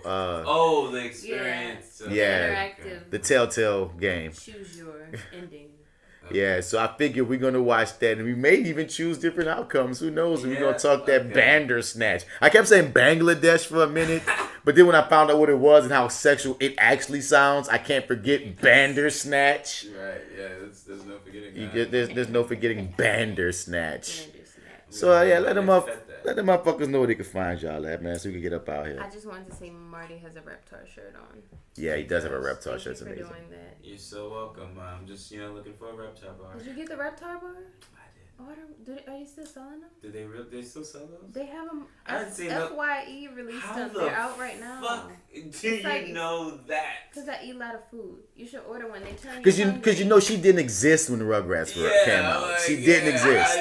You did not exist. We were like, there's no way you could have. You did not exist with all the bullshit you give us about being old. Yeah, but you know about it. You know about this stuff. I watched the reruns. Yeah, you only know Rugrats through reruns. From my 40-year-old cousins. They're the same age as you. Fair enough. She said 40-year-old. Oh, wow. You might have been existing, but you didn't know what a Rugrat was. Got to think about it. When Rugrats came, because I ain't got that many years on your ass, no. Rugrats came out when we was about 6. I want to say 6 or 7. I don't know, man. She said 6 or 7. How about that? All that was on. Are you? As a matter of fact, no, you know what? I think I got 4 or 5 years on you. So, damn, you might not have existed when Rugrats happened. Wow. Yeah. That's crazy. Yeah. Anyway, yeah. Anyway, get you a reptile bar. They sell them. FYE, they're $15. They have the ones that turn your tongue blue and the ones that turn your tongue green. I heard they're yummy. Are you serious? You have to order them. Yeah. Okay, no, I'm definitely going to do that now. Hi guys, and if you want more food tips and yummy things, I am J.Steel. Go follow my food blog at FatGirlNola. Also go follow my regular Instagram at IamJSteel_. And follow my film page because I like making weird movies at Vray Films, VRAIE Films. Vray. You can find me, Marty, MartyEdwards 504 on Instagram, Twitter, and Snap at the chat. Also go to lowrainpictures.com. Click on the Your30 tab. I co-host a show there with the guy, what's his name? Hi, Marty. In the building. Oh, and you know what? And I just want to say this too. Patrick Wilson, shouts out to you for being a fucked up person in Aquaman. We didn't really talk about how much he killed that Fish King nigga for no goddamn reason. I guess for no reason. He's a fucked up individual. So he made that tidal wave happen and almost killed Aquaman daddy. You hear me? He like Aquaman at times felt like, you know what I mean, the Killmonger story or some weird Black Panther in reverse. Because we got the king and we got the one that's not in the family like Killmonger's. Like if Aquaman's Killmonger adjacent or some shit because he went and trained. He wasn't allowed in the kingdom. He came to get the crown. He got the crown. You hear me? Like Black Panther, Aquaman has some shits going on, but I don't want to like shit because we're talking about Black Manta, but I don't want shit on Ocean Master. He was a dick. And, he was a total dick. We don't want it. Despicable scumbag. Dick. So yeah, just I don't want to leave the Aquaman, the Jamaican version. Aquaman. I don't want to leave me Aquaman review without the Ocean Master getting some bits of the ting into fuck pondy fuck you. You know what? Your boy did though give him an opportunity, man, before he brought him in the ring and basically kicked his ass. He did. He gave him a chance. Opportunity, he gave him a chance to turn around and walk away. Yeah. Which is what he wanted anyway. But this is what I want to say too. Did you at any point believe that Jason Momoa was his big brother? Was his big brother? Because Jason Momoa looks all good and like smooth in the face still. And Patrick Wilson, you know what I mean? He did look younger in this movie than he usually looks. Because Patrick Wilson is like 47, 46. Jason Momoa is just 38. Who knew? Like, he looks really good for his age, dog. He's pushing 40, dude. Like, look at her. She's glowing. All right. That's what he does. Because that's what he does. Hey, well, we getting out of here, y'all, man. Till next round, man. Bye. Bye. Howdy. Bye. Bye. Hi, Marty. Bandersnatches.